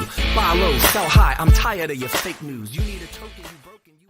There's so many scams. I have to change my username to don't ever send me money. Imposters everywhere. Richard Hart, bracket, don't ever send me money. Imposters everywhere, bracket. That's fucked up, right? And I'm out there actually making an effort trying to stop the fucking scams. And everyone else is like, oh, fucking that Richard, yeah, he's a scammer. Call it a scam, nobody really cares. We can... All right. Short intermission. We're back at it, kids. Good to have you back. Hey, everybody, please subscribe, like this. How these guys aren't getting paid for like sharing this alpha. This is monster alpha. Like, if there's ever the term alpha, like this is the pinnacle. Like, my mind is blown. I'm absorbing like a sponge. Thank God this is recorded. I'm gonna watch it 100 times over. Yeah. So, just thank you guys, Ben, Coach, Access. This is fire, and I'll shut the hell up now. For sure, man. Do you guys want me to go over Dibs really quick, just so it's on the record and people can take a listen as to what it is? Sure thing. If we can get a little snippet, yeah, introduce it to the world, please. Cool. So Maria introduced this thing called Dibs. They alluded to it being a hex killer. So a lot of people turned their heads when they said something like that. So I don't think this version would be the hex killer, but I think whatever they're about to come out with, being the next token, could very well be. And who knows, maybe Dibs is, but basically what it is when you buy a certain amount of Dibs, it's a 3 total supply right now that has a very, very slow mint. Similar to Hex, where Hex inflates at 3.69% a year of its supply. And Dibs also inflates at a very, very low rate, and gets minted to anybody that holds liquidity. But the catch in it is, in order for you to receive the mint from Dibs, you actually need to be the first to place liquidity. So if you were to remove that liquidity, for example, and sell out of your Dibs position, then you're now passing the torch to somebody else who places liquidity and then receives that mint. So what ends up happening is a token that's all liquidity pools. Like it's basically all liquidity pools, because everyone's trying to fight for that first position to then receive the mint. And the mint gets the amount that you get minted is dictated on the transactions that occur through Dibs and your token, or whatever you pair it to. So it kind of makes you, and in the chat log, they were talking about how any wallet can now become an exchange, right? Because if you find a use case for your token, and then you just pair it to Dibs, and you are the one providing that liquidity, and now you're getting minted Dibs because of the transactions that go in and out, then you're basically an exchange collecting fees. That's interesting. I gotta look at the Dibs chart. It just came out. It's I don't think people really know what it is, and I think it ran all the way. Does it auto mint into your? Does it auto mint into your address, or do you have to actually touch the chain to do it to get the reward? I think the first version, the one that's out right now, your liquidity has to get whitelisted, and so. Okay. So it. I could be wrong. I think it does just auto mint, or the person who does the whitelisting takes the top first page and puts it automatically into being whitelisted. But it has to be paired up with Dibs, correct? Which would put automatic buy pressure on Dibs. Yeah. And if the inflation rate's low enough or deflationary, I mean, you have like a good tokenomic there. That's an interesting one. Yeah, I mean, it's low supply as well. So if any whale were to, put a bunch of liquidity pools together onto Dibs, and then for some reason pump the price, well, now you're pumping the price of everything that you've paired it to. So, right. It's pretty remarkable. And see, what I would like to, so just sorry to cut you off, but dude, this automatically takes my mind to like, why isn't there more of an effort to take coins that we all love, like let's say Hex, for example, and do these kinds of functionalities on top of Hex? Like, instead of doing it with Dibs, why didn't we do it with Hex? Like, just take existing Hex. We have so much supply of it, and make a contract that adds this extra functionality. Like, well, the best path to get to most of these ones, like security and actually Dibs at the time, and royalty, which is called Hexaco/royalty. It's by buying eHex. So they've paired most of these things to eHex, meaning anybody that resides in a eHex position kind of has first dibs at these new tokens if you're paying attention. Mm-hmm.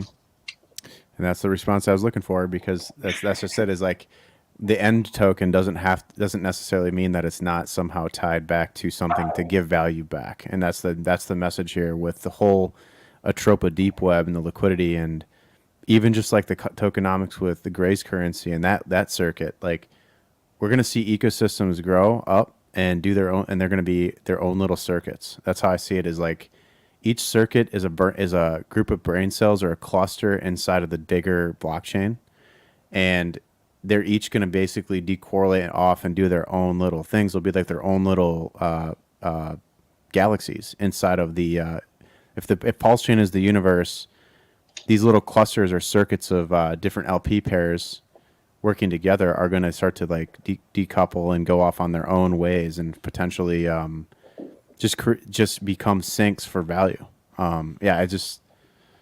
It's fascinating stuff, man. And especially when you add functionality that directly incentivizes users to then go ahead and look, by buying Dibs and pairing it with your coin, you're earning more Dibs if you're the first one, and you're pumping the EHEX price, for example, in this example. So yeah, it's just a tremendously cool, experiment here that we got going on. And this is just like, there's so many layers. You're never going to probably get to the bottom of everything unless you make it a full-time commitment. So where is Dibs? Like, can we find it, pull it up on a chart? Is it buried behind like you got to get into it on a contract level to see it, or like where? No, it's if you type in Ditto, I believe if you type in Ditto, it should pop up. But it's like Dibs TM, and it should be a $53,000 token. Not for long. Right. But the whole goal, if you're There gonna obviously buy it, is you don't want to have a large percentage holding of the token itself, because that is unattractive to outside money. It's a lot more attractive when you just have like 40 different liquidity pools. Yeah. Where you're just earning the minted Dibs. And so just use it to pair with other LPs. Don't go. Yeah, exactly. And the more that you pair it with, the more it's gonna fly. Max supply is only 3. So okay, so it's slowly. Most of it's not. Yeah. Okay. It's super slow. Yeah. Based on the base unit integer 3, but yeah, it's pretty distributed too, actually. I like that. Yeah, look at all those LP, and then some of the ones that don't have an LP contract, like at the top, they're also liquidity pools. They're just not factoring in. And so is this set up in a way with the others where it'll just like keep feeding itself? Like, does anybody manually need to do anything at this point, or it's still early and it needs adding LP? No, so once you add an LP, I believe your liquidity needs to be whitelisted, or so there's this other community member, Surfacing, I believe, has taken a initiative on whitelisting the addresses. But I believe, and don't quote me on this, but I believe Dibs is almost a test for another token where they're going to have the entire Atropa ecosystem attached to this other token with a very low supply, and then just pump the fuck out of it. Wow. I mean, has anybody ever done building? Like, never just take something linear, like it's never going to be built upon, or, like everybody is always adding something to it. And then lastly, for the kids at home, TB9, Teddy Bear 9, can we take a peek at that when we That's this one, I think, right? Yeah, that's it. Yeah. So it seems like there's been a push with a lot of these coins that a lot of them are hitting, 5-6 figure or like 5-figure coins now at this point. With a lot of the recent stuff is like the message has been scarce supply and really high prices that basically prices out. I mean, this literally is just like what my idea was with Axis, which was like, if you price everyone out, they can't hurt you anymore, basically. And so how you do that is you make low supply and you make it hard to get, right? And then if you start adding other economic layers on top of it, you can really amplify the upside and minimize the downside. Yeah. Anyway. Yeah, and the ultimate goal is to have an investment or an asset where you don't sell all of it at once, but you slowly sell your, like, whatever you need or whatever you'd like to sell, whatever profit you'd like to take. And that's completely possible when you have a token that has like 20 different liquidity pools, to just sell into different liquidity pools, end up in PDI, and then swap it for whatever you'd like. But it makes it so that there's no whale that's just going to dump on your head, because they can't, and they're disincentivized to do so. Mm-hmm. And that goes to like teaching our community and everybody eventually, but just people how to exit without hurting the chart. Like, I mean, I think a push community wide needs to, educate people how to set up an LP and how to exit out of an LP. without affecting the chart. It is possible. You're not getting eaten up by slippage by hitting that sell button. And so going back, so this is kind of like, so I just want to touch base on what Sonny has done, because he has like a million things that he is well paired with Ink and PLSX and everything else. I mean, is this pretty similar to that? I was just gonna see if I could pull up something real quick. Yeah, so Sonny was super successful with his token. If you look at that chart as well. So he had like 404, 414 is his primary, right? Does everything feed off of that, or? Yeah, like I'm not too familiar with A1A, but I know A1A. Yeah, I know it's very similar in the sense that it has an amazing distribution. Like I think there's there's 4 people, actually 3 people who have over 1%, which is, a great distribution. But I think it also incentivizes people to provide LP. So let me just take a look. So this one that's up right now, ending in 418 alpha, that was Teddy Bear 9, I believe, right, Access? Yeah, this one here.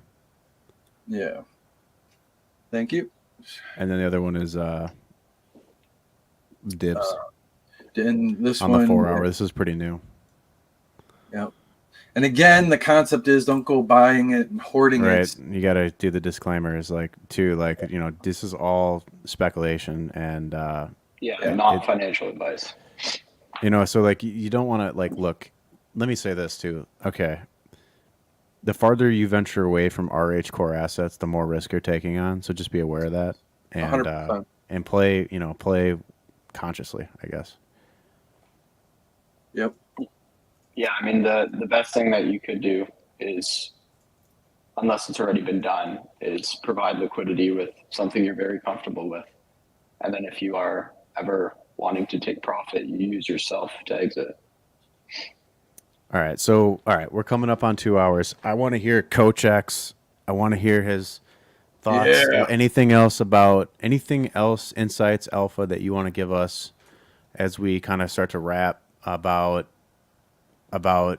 your ecosystem or your thoughts on Pulse Chain, where you see us going in the future, and then 6 months, 12 months from now, and then just thoughts on the overall market and anything that you want to say. And before you do, if you can just kind of highlight your main core stuff and just, we got a lot of peeps watching and over, the drill. Yeah. So the mothership pTGC, with just understanding the whole concept about liquidity, and we talked about liquidity pretty well. You're gonna have to watch that wind, brother. Be careful on that wind. It's coming up a little bit. Say it again. Can you hear me? The wind. Am I good? Watch the wind noise. Come back to me. Give me like 3 minutes. So yeah, no worries. We want everybody to hear this loud and clear. So that's for sure. My God. Hey, so do you guys think that RH will add bells and whistles to PulseX? Yeah. I think that you're gonna get upgrades to PulseX, and you're gonna get resolution in the SEC case, and you're gonna get Richard Hart streaming again, and it's all gonna be right on time at the best time to do it. If there's one thing that I'm for sure of, it's that Richard Hart can market something very, very well. He's been doing it since 2002 or 3, so.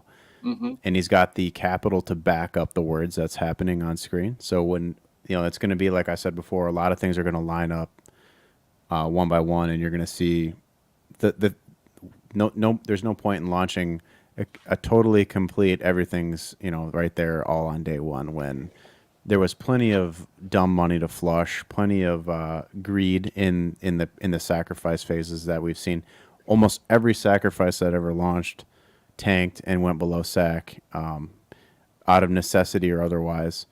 And so, once all that is flush and you have new, fresh, fertile ground to start a bit nice base and go higher, that kind of was what set our floor on Pulse Chain. And now we're just going to see things come online one after the other after the other. Axis, what are your thoughts on him making it kind of difficult to access for the moment because there may be a regulatory push towards front ends where, it might be classified as a security if you host a front end? Yeah, 100%. That was that to me. That was like that was obvious right there when our front ends became decentralized on IPFS servers. That was obviously saying, look, this thing can live on its own. It doesn't need a central party controlling or owning URLs or anything to survive. It exists on its own, out in the wild, decentralized, and lives and breathes on its own. 100%. It's a statement. And if things clear up, I could easily see us getting just the regular front end back, but also having the IPFS as a redundant backup. And I feel the same way about the hexes. I feel like eHex is great because it's a redundant backup to the existing hex on Pulse Chain. In the event that something terrible was to happen to Pulse Chain, you're always going to have that copy that it still exists back on Ethereum. So I feel that way about anything in computing and computer science, that redundancy is a very valuable thing. That's how networks are built. And what do we have here with blockchain is the financial network.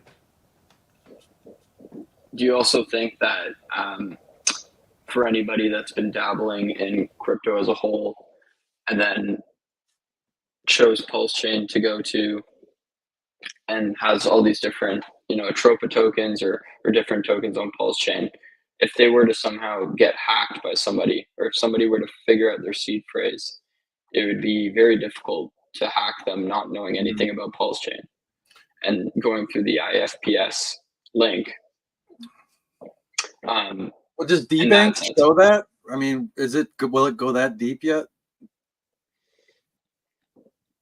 I'm not sure. I've given this very little thought, but it's just like if you can save more users, it feels like something Richard would be doing. I mean, no way to know that in particular. Is any extra precautions that can be taken and to any degree to avoid economic collapse will probably be taken by smart parties. And there's a lot of very wealthy individuals on the Pulse Chain. And so I hope everyone's taking their security to the max, I guess. Do I think that the IPFS thing was a deliberate attempt to stop hackers from figuring out how to use, like, if they're getting your seeds? I mean, I guess I just did hear a story about a lady that literally had a party and then somebody stole her seed phrase. So I guess that does happen, but that's usually not your Richard Hart's or your for Maria Rahels or anything like that. That's happening too. I mean, put your shit in a safe. I don't know. Jesus. Yeah, you got to have. Everybody should be getting giant safes and locking them away in a dungeon underneath. Besides the guns and the ammo and food and water. And, right next to all that is your seed phrase. Stamped or on a plate.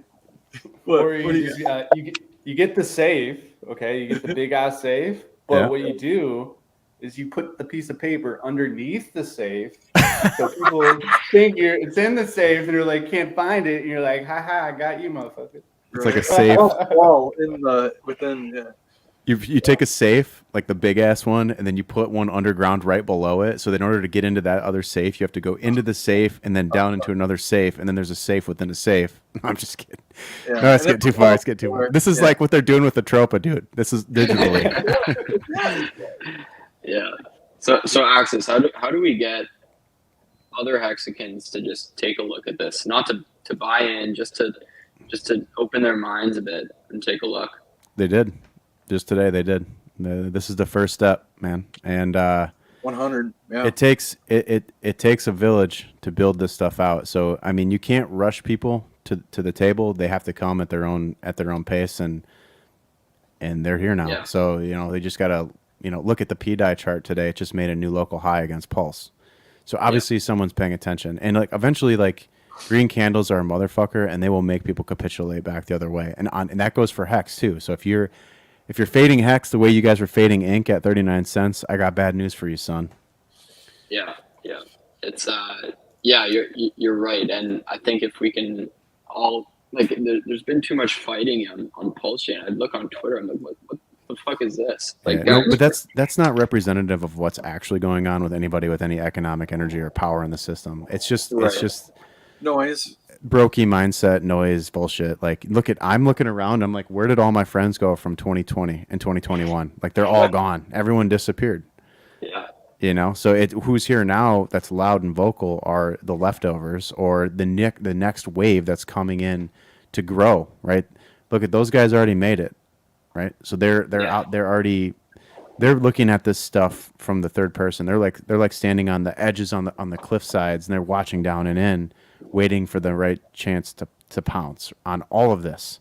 It's such a big idea, and it's mostly escaped everybody. That's why the community has had to piece together all of this stuff and try to figure out the goal and the mission. And it was never going to be clear because there's a lot of people involved in this blockchain with a lot of different good ideas and a lot of intellectual fortitude and power. And so it's going to come together as everything becomes more clear, but it's taken time for that to happen. So this is just a process. And I expect that, within 8 months, things are going to look a lot different. Prices are going to be a lot higher.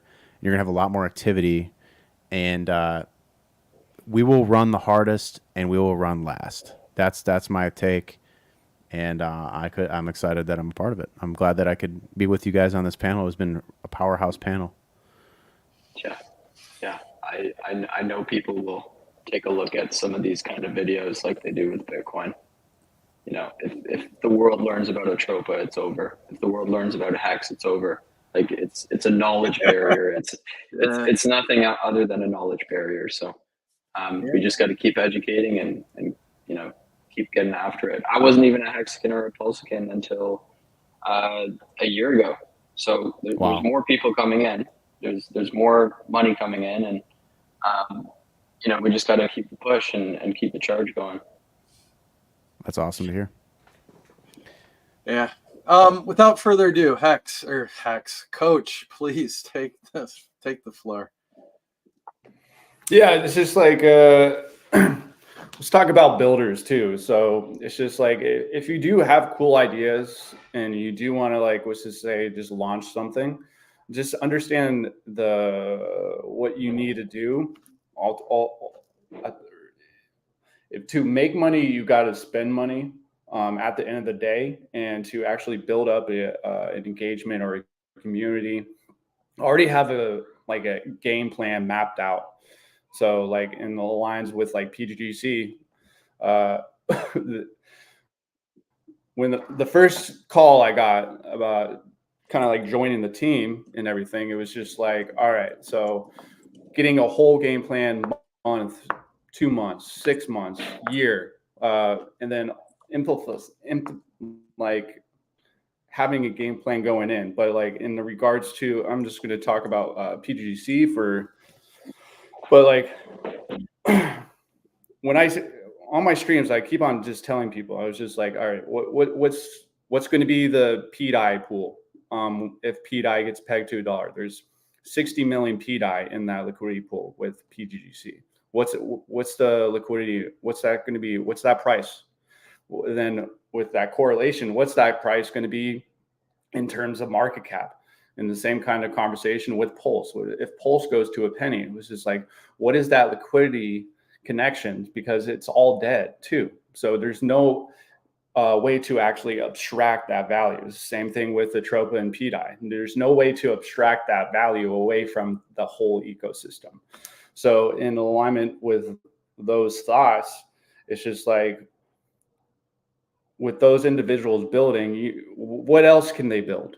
What else can they come up with that is just going to bring more adoption, more user to the ecosystem? Somebody said a comment earlier today, and maybe I am, and maybe I'm possibly thinking about building some kind of leverage platform that you can actually has liquidity and doesn't really screw over the user base. I'm doing a little punch right there, but anyways, it's just you never know what's going to come. And with those individuals that are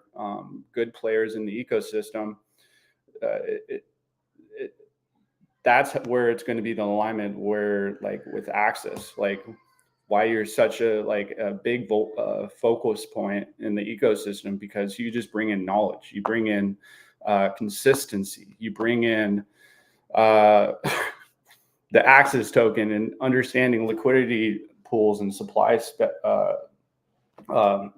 shocks and all those things. And I'm curious what you're going to be building next, coming with different ideas. I'll give you this. Okay. There's only ever going to be one Axis token on Pulse Chain for Pulse Chain forever.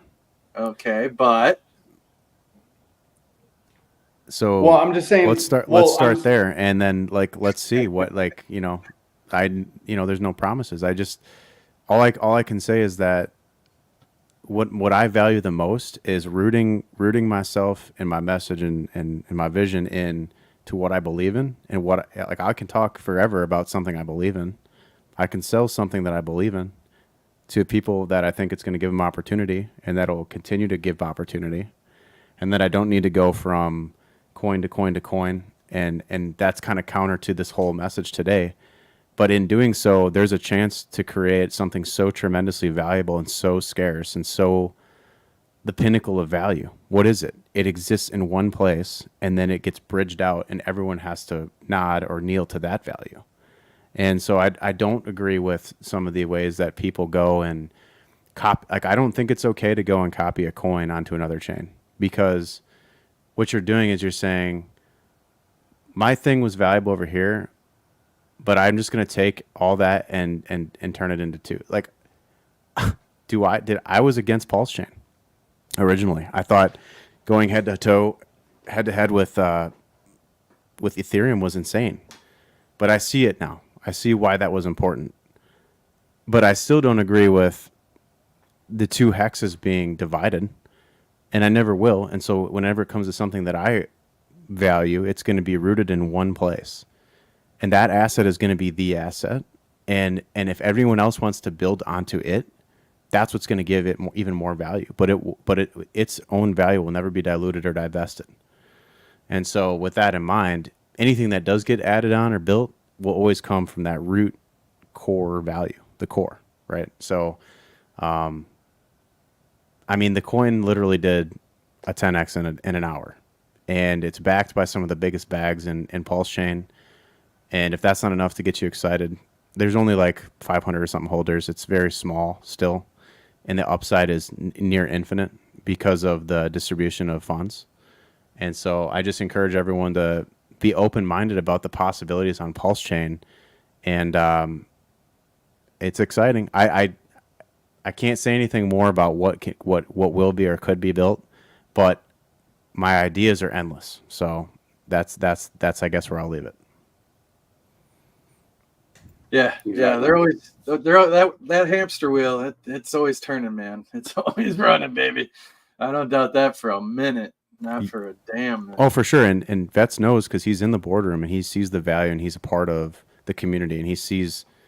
Now, you guys, hey, Coach and Ben, you guys are in these little sub communities, and you're building really good value nets, and you have information that's really high level that I don't have. And so I can only imagine how all these different little pockets of edge in the market that these guys are finding. And like, if I'm finding it in my group, I know there's other people in other little groups finding it too, in their own ways. And I just feel like Pulse Chain is like a gold rush. It's a once in a lifetime an opportunity to reboot Ethereum in the same way Hex was a once in a lifetime opportunity to reboot Bitcoin. And I'm not going to miss it. So.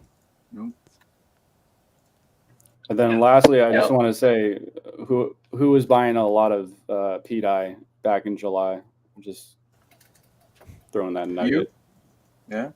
Oh, I don't want to dox people, but there was people coming to me about it, and I was skeptical, of course, because I play on more conservative, so I was a little skeptical.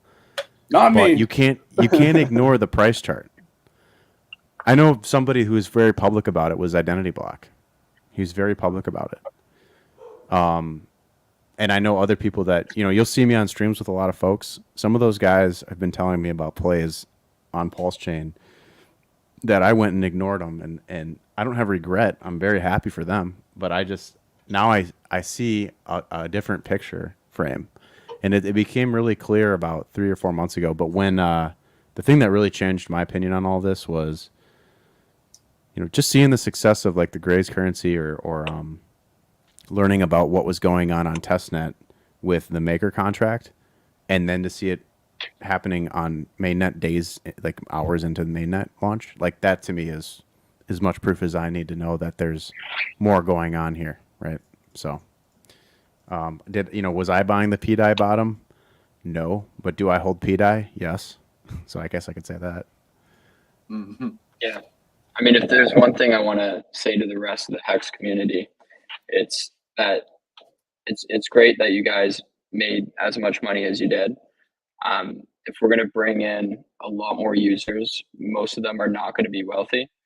And Atropa and all these other protocols that live on Pulse Chain are just going to be ways to turn small wallets into large wallets. And once they're large wallets, they'll flock to the most liquidity, being Hex, PulseX, and Inc. So it's in your best interest to help the small fish become large, because once we are all large, then we ultimately share the same assets. So open your minds and do some research. Yeah, 100, most definitely. So if he's not going to, I will. Let's see here. Shill, the good old place to where people can sign up if they so desire. You want to talk on that real quick? Yeah, sure. This is accessalive.com. If you click on services, there's a couple different options there. I've had consultations with some of the biggest bags in Pulse Chain over the year, and so that's always an interesting option. You can do like 30 minutes or an hour. Those are always really fun conversations that I can't share. But in addition to that, you could go to the membership plans, and there's either a monthly membership or there's a yearly membership. I would say that this group is more of a hive mind that battles itself every day. We're not a bunch of yes men. It's a mastermind where people come with competing ideas every day, and that's what gives us an edge in the market. And I'm just very appreciative of everybody that's in there. So if you're out there watching this, I appreciate it. And hey, guess what? Besides that, if you don't have the money to do this or don't want to be a part of a mastermind, hey, I'll still be out here providing really high quality content for free on Twitter or X and on YouTube as well. So there'll be no shortage of that either. Yeah. Perfect. Amen. Amen. And then let's see. Never I gotta go. Yeah, man. Greatly appreciate it. Thank you so much. Thank you so much, Ben, for joining me. And Thanks, the boys, yeah. Appreciate you so much. Yeah, thank you guys. Thank you guys. We'll be in touch, all right? Yeah, sounds good. Later. See ya. And then what do we have here? Hey, what do you know? The Grays currency. Yeah, well, here's some alpha I can give out. Soon we're actually upgrading to a V2 website.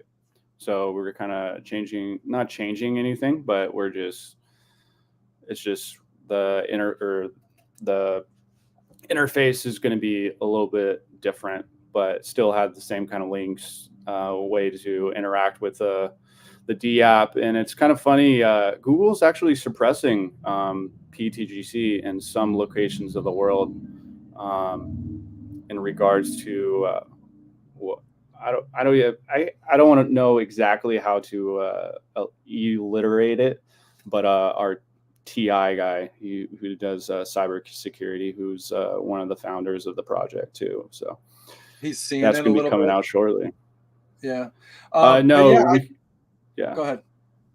No. Yeah. I straight up Googled it, and it did come up, but like you're saying, maybe in some certain areas. But on your website, you got the game section. How's that been treating you guys? Well, it's just gonna the game function is just going to be utilized by the user or the whole or anybody who wants to, I don't know, win some more pTGC. And at the same time, it's basically like a 50-50 raffle. So 50% of when you buy your ticket with Pulse, which every single ticket is 10,000 Pulse right now. Half of it burns the supply of pTGC, and then one person wins, and that's randomly picked every 3 days. So right if now, you really 16 hours to the next winning draw. Exactly. And like if you look at the very biggest one, so that was our first one, was 350,000 pTGC. So if this started getting, or people started interacting with it more and more, I'm trying to see how much that is valued at. So that's a fun game. Oh, dude, you guys are selling merch? Is that up and running? We now? have merch. We have get the hell merchandising. Wow. Yeah. You're and legit. I also, we got everything. So then coffee cups, coffee mugs. Yeah, and maybe you never know. Maybe some more cool stuff is going to be coming out too. But yeah, so that first winner one's right now that's valued at about $17,898 worth of pTGC from the game. Nice. Let's see. I know Access Alive has his merch store as well. We're not gonna forget. I love that store. So you got a DAO voting proposals. Good stuff. It's going. Staking home. You got some stats even on there. Here, actually scroll down a little bit to look at the statistics. So currently right now sitting 9.5% of the pTGC supply is dead, and that's valued at $1.6 million at the current price.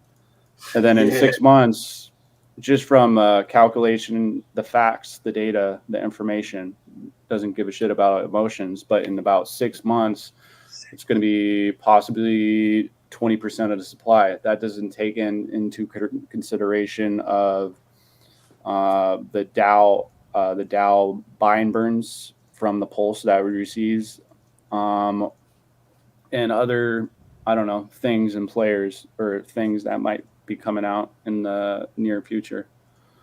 Holy shit! With pTGC. Just 6 months. 6 months. Says it right there. Damn. Yeah, I mean the pTGC price chart's pretty amazing. I almost wish you would have used a different ticker because I hate saying that acronym.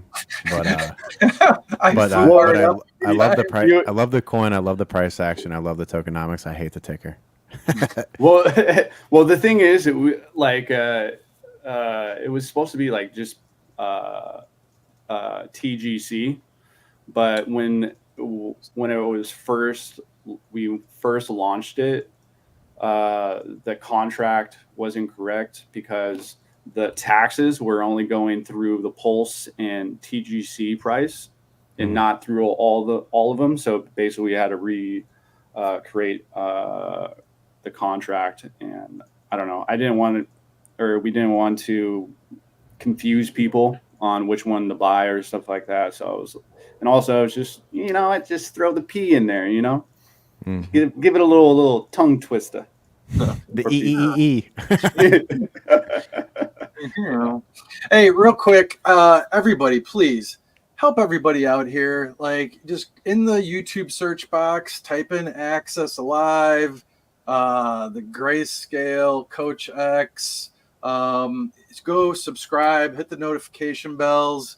Everyone's trying to build their channels, get the word out. I mean, this has just been an epic stream, epic alpha, and for free. Like, you don't have to sign up or pay any money. Like, I mean, yeah, this is one for the books for sure. And thank you guys. But please, everybody, do your part, man. It's some clicks.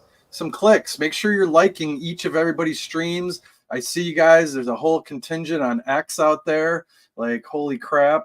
And thank you guys. Greatly appreciate it. It's awesome. what do you think? In this quick question, X, how many years away from a true layer 0 liquidity sync? I think it's a good thing to think about idealistically, and what it looks like ultimately is not like an actual like network or protocol. It's just the ease of moving funds between chains, which there could be hundreds of protocols that do that. It's like saying like currently we in the global economy we have the SWIFT system that's kind of centralized, but this would be like imagine thousands of SWIFT systems that just all interconnects on the web, just like the same way the internet connects. This is just going to be the financial layer of it.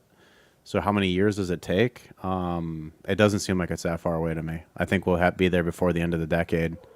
Honestly, DeFi moved pretty quick in 4 years, so it wouldn't surprise me. I hear stories of like I have dev calls sometimes with people, or I'm brought on calls with other people with different initiatives, and you hear stories of chains that are trying to do cool stuff like bridge some of the expensive gas functions on ETH, bridge that compute out and then process it on a different chain and then bridge it back in and stuff like that.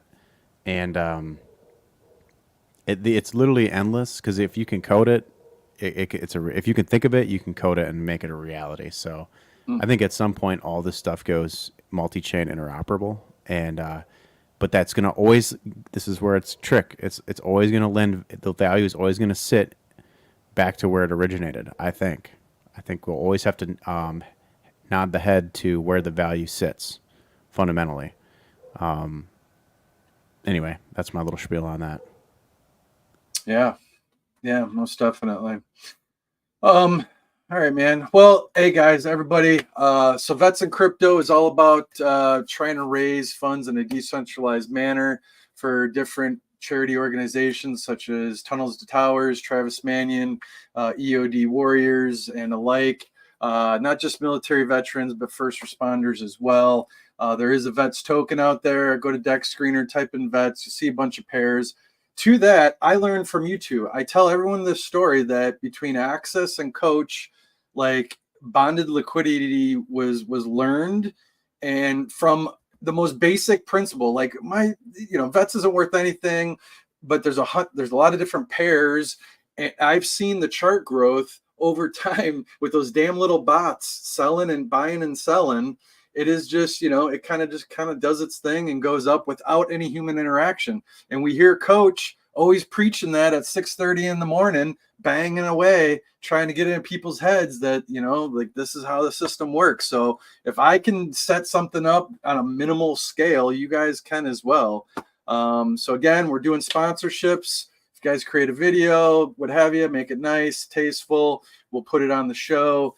VETS remembers those that jump on early and help as it gets up. So it's all appreciated. So check in on Mondays. Tune in to the VETS show. Randy Hilarski is my co-host, another legend and OG in the crypto industry. He's been doing it forever. He sits and has been my mentor on this journey of YouTube and helping me out. And so I'm very grateful to you, Randy Hilarski. Thank you for your help and assistance.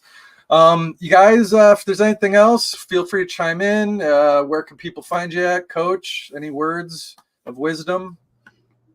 Well, tomorrow we have DGen Fridays. So for all you DGens or want to learn how to be a safe DGen, teach about how to find what do you want to call it, SHIC tokens, and how do you capitalize and how you go into it and come out of it, how to buy a token, add liquidity, and understand if the price goes up, you're getting pulse or whatever you. No, you're breaking up, bud. Factor in. Oh, go back inside. Turn off your video. Do something. Start over. You're done. You're scratched. I'm gonna have to drop you. You got dropped, bro. Drop it like a rock. Oh, you're muted. Oh, hey. Oh shit! I'm fumbling the ball. Hey, I just want to say, hey, Vets, thank you so much, man. You're a brother in arms. I appreciate you. And, well, heck, maybe the next one will even blow this one away. This was pretty damn good, though, I'd say. Yeah, it was dynamite. Dynamite. What's JJ say? Dynamite. You know, shit. Let's go. All right, back to you, Coach. Start from the beginning. You're breaking up hard, brother. Sorry. Okay. Tomorrow, DGen Mondays or DGen Fridays. Used to be DGen Mondays. Am I still breaking up? No, You're good, bro. But Yeah. But yeah, if you want to come and listen to Stop. my Wi-Fi is It's hating you. The aliens are coming. Yeah, like, go kick the wife off the Netflix. I'm done. I'm good. Come 6. Oh, you're fucked. All right, yeah. Oh god. All right, love you, man. Thank you so much. Thank you. Good. All right, guys. So yeah. Did we ask you where can people find you? Yeah, you can find me on x.com/accessalive. You can find me on youtube.com/accessalive. You can find me at accessalive.com. And or you can find me at your next local Pulse Chain event, most likely. I think there's some stuff coming up with the Pulse Chain tour in Greece. I think there's a cruise coming up and a meetup over there in Germany, I think. And I don't know if I'll be at those ones. Not sure yet. And hopefully we'll get a DC meetup or like a Florida meetup, or I think there was something going on in Nashville, maybe. So keep your eyes peeled on X for any kind of announcements. I got streams coming up all next week. So yeah, if you want to learn about I'll post my events page on Twitter so you can go check out and see all the stuff that's coming up. All right.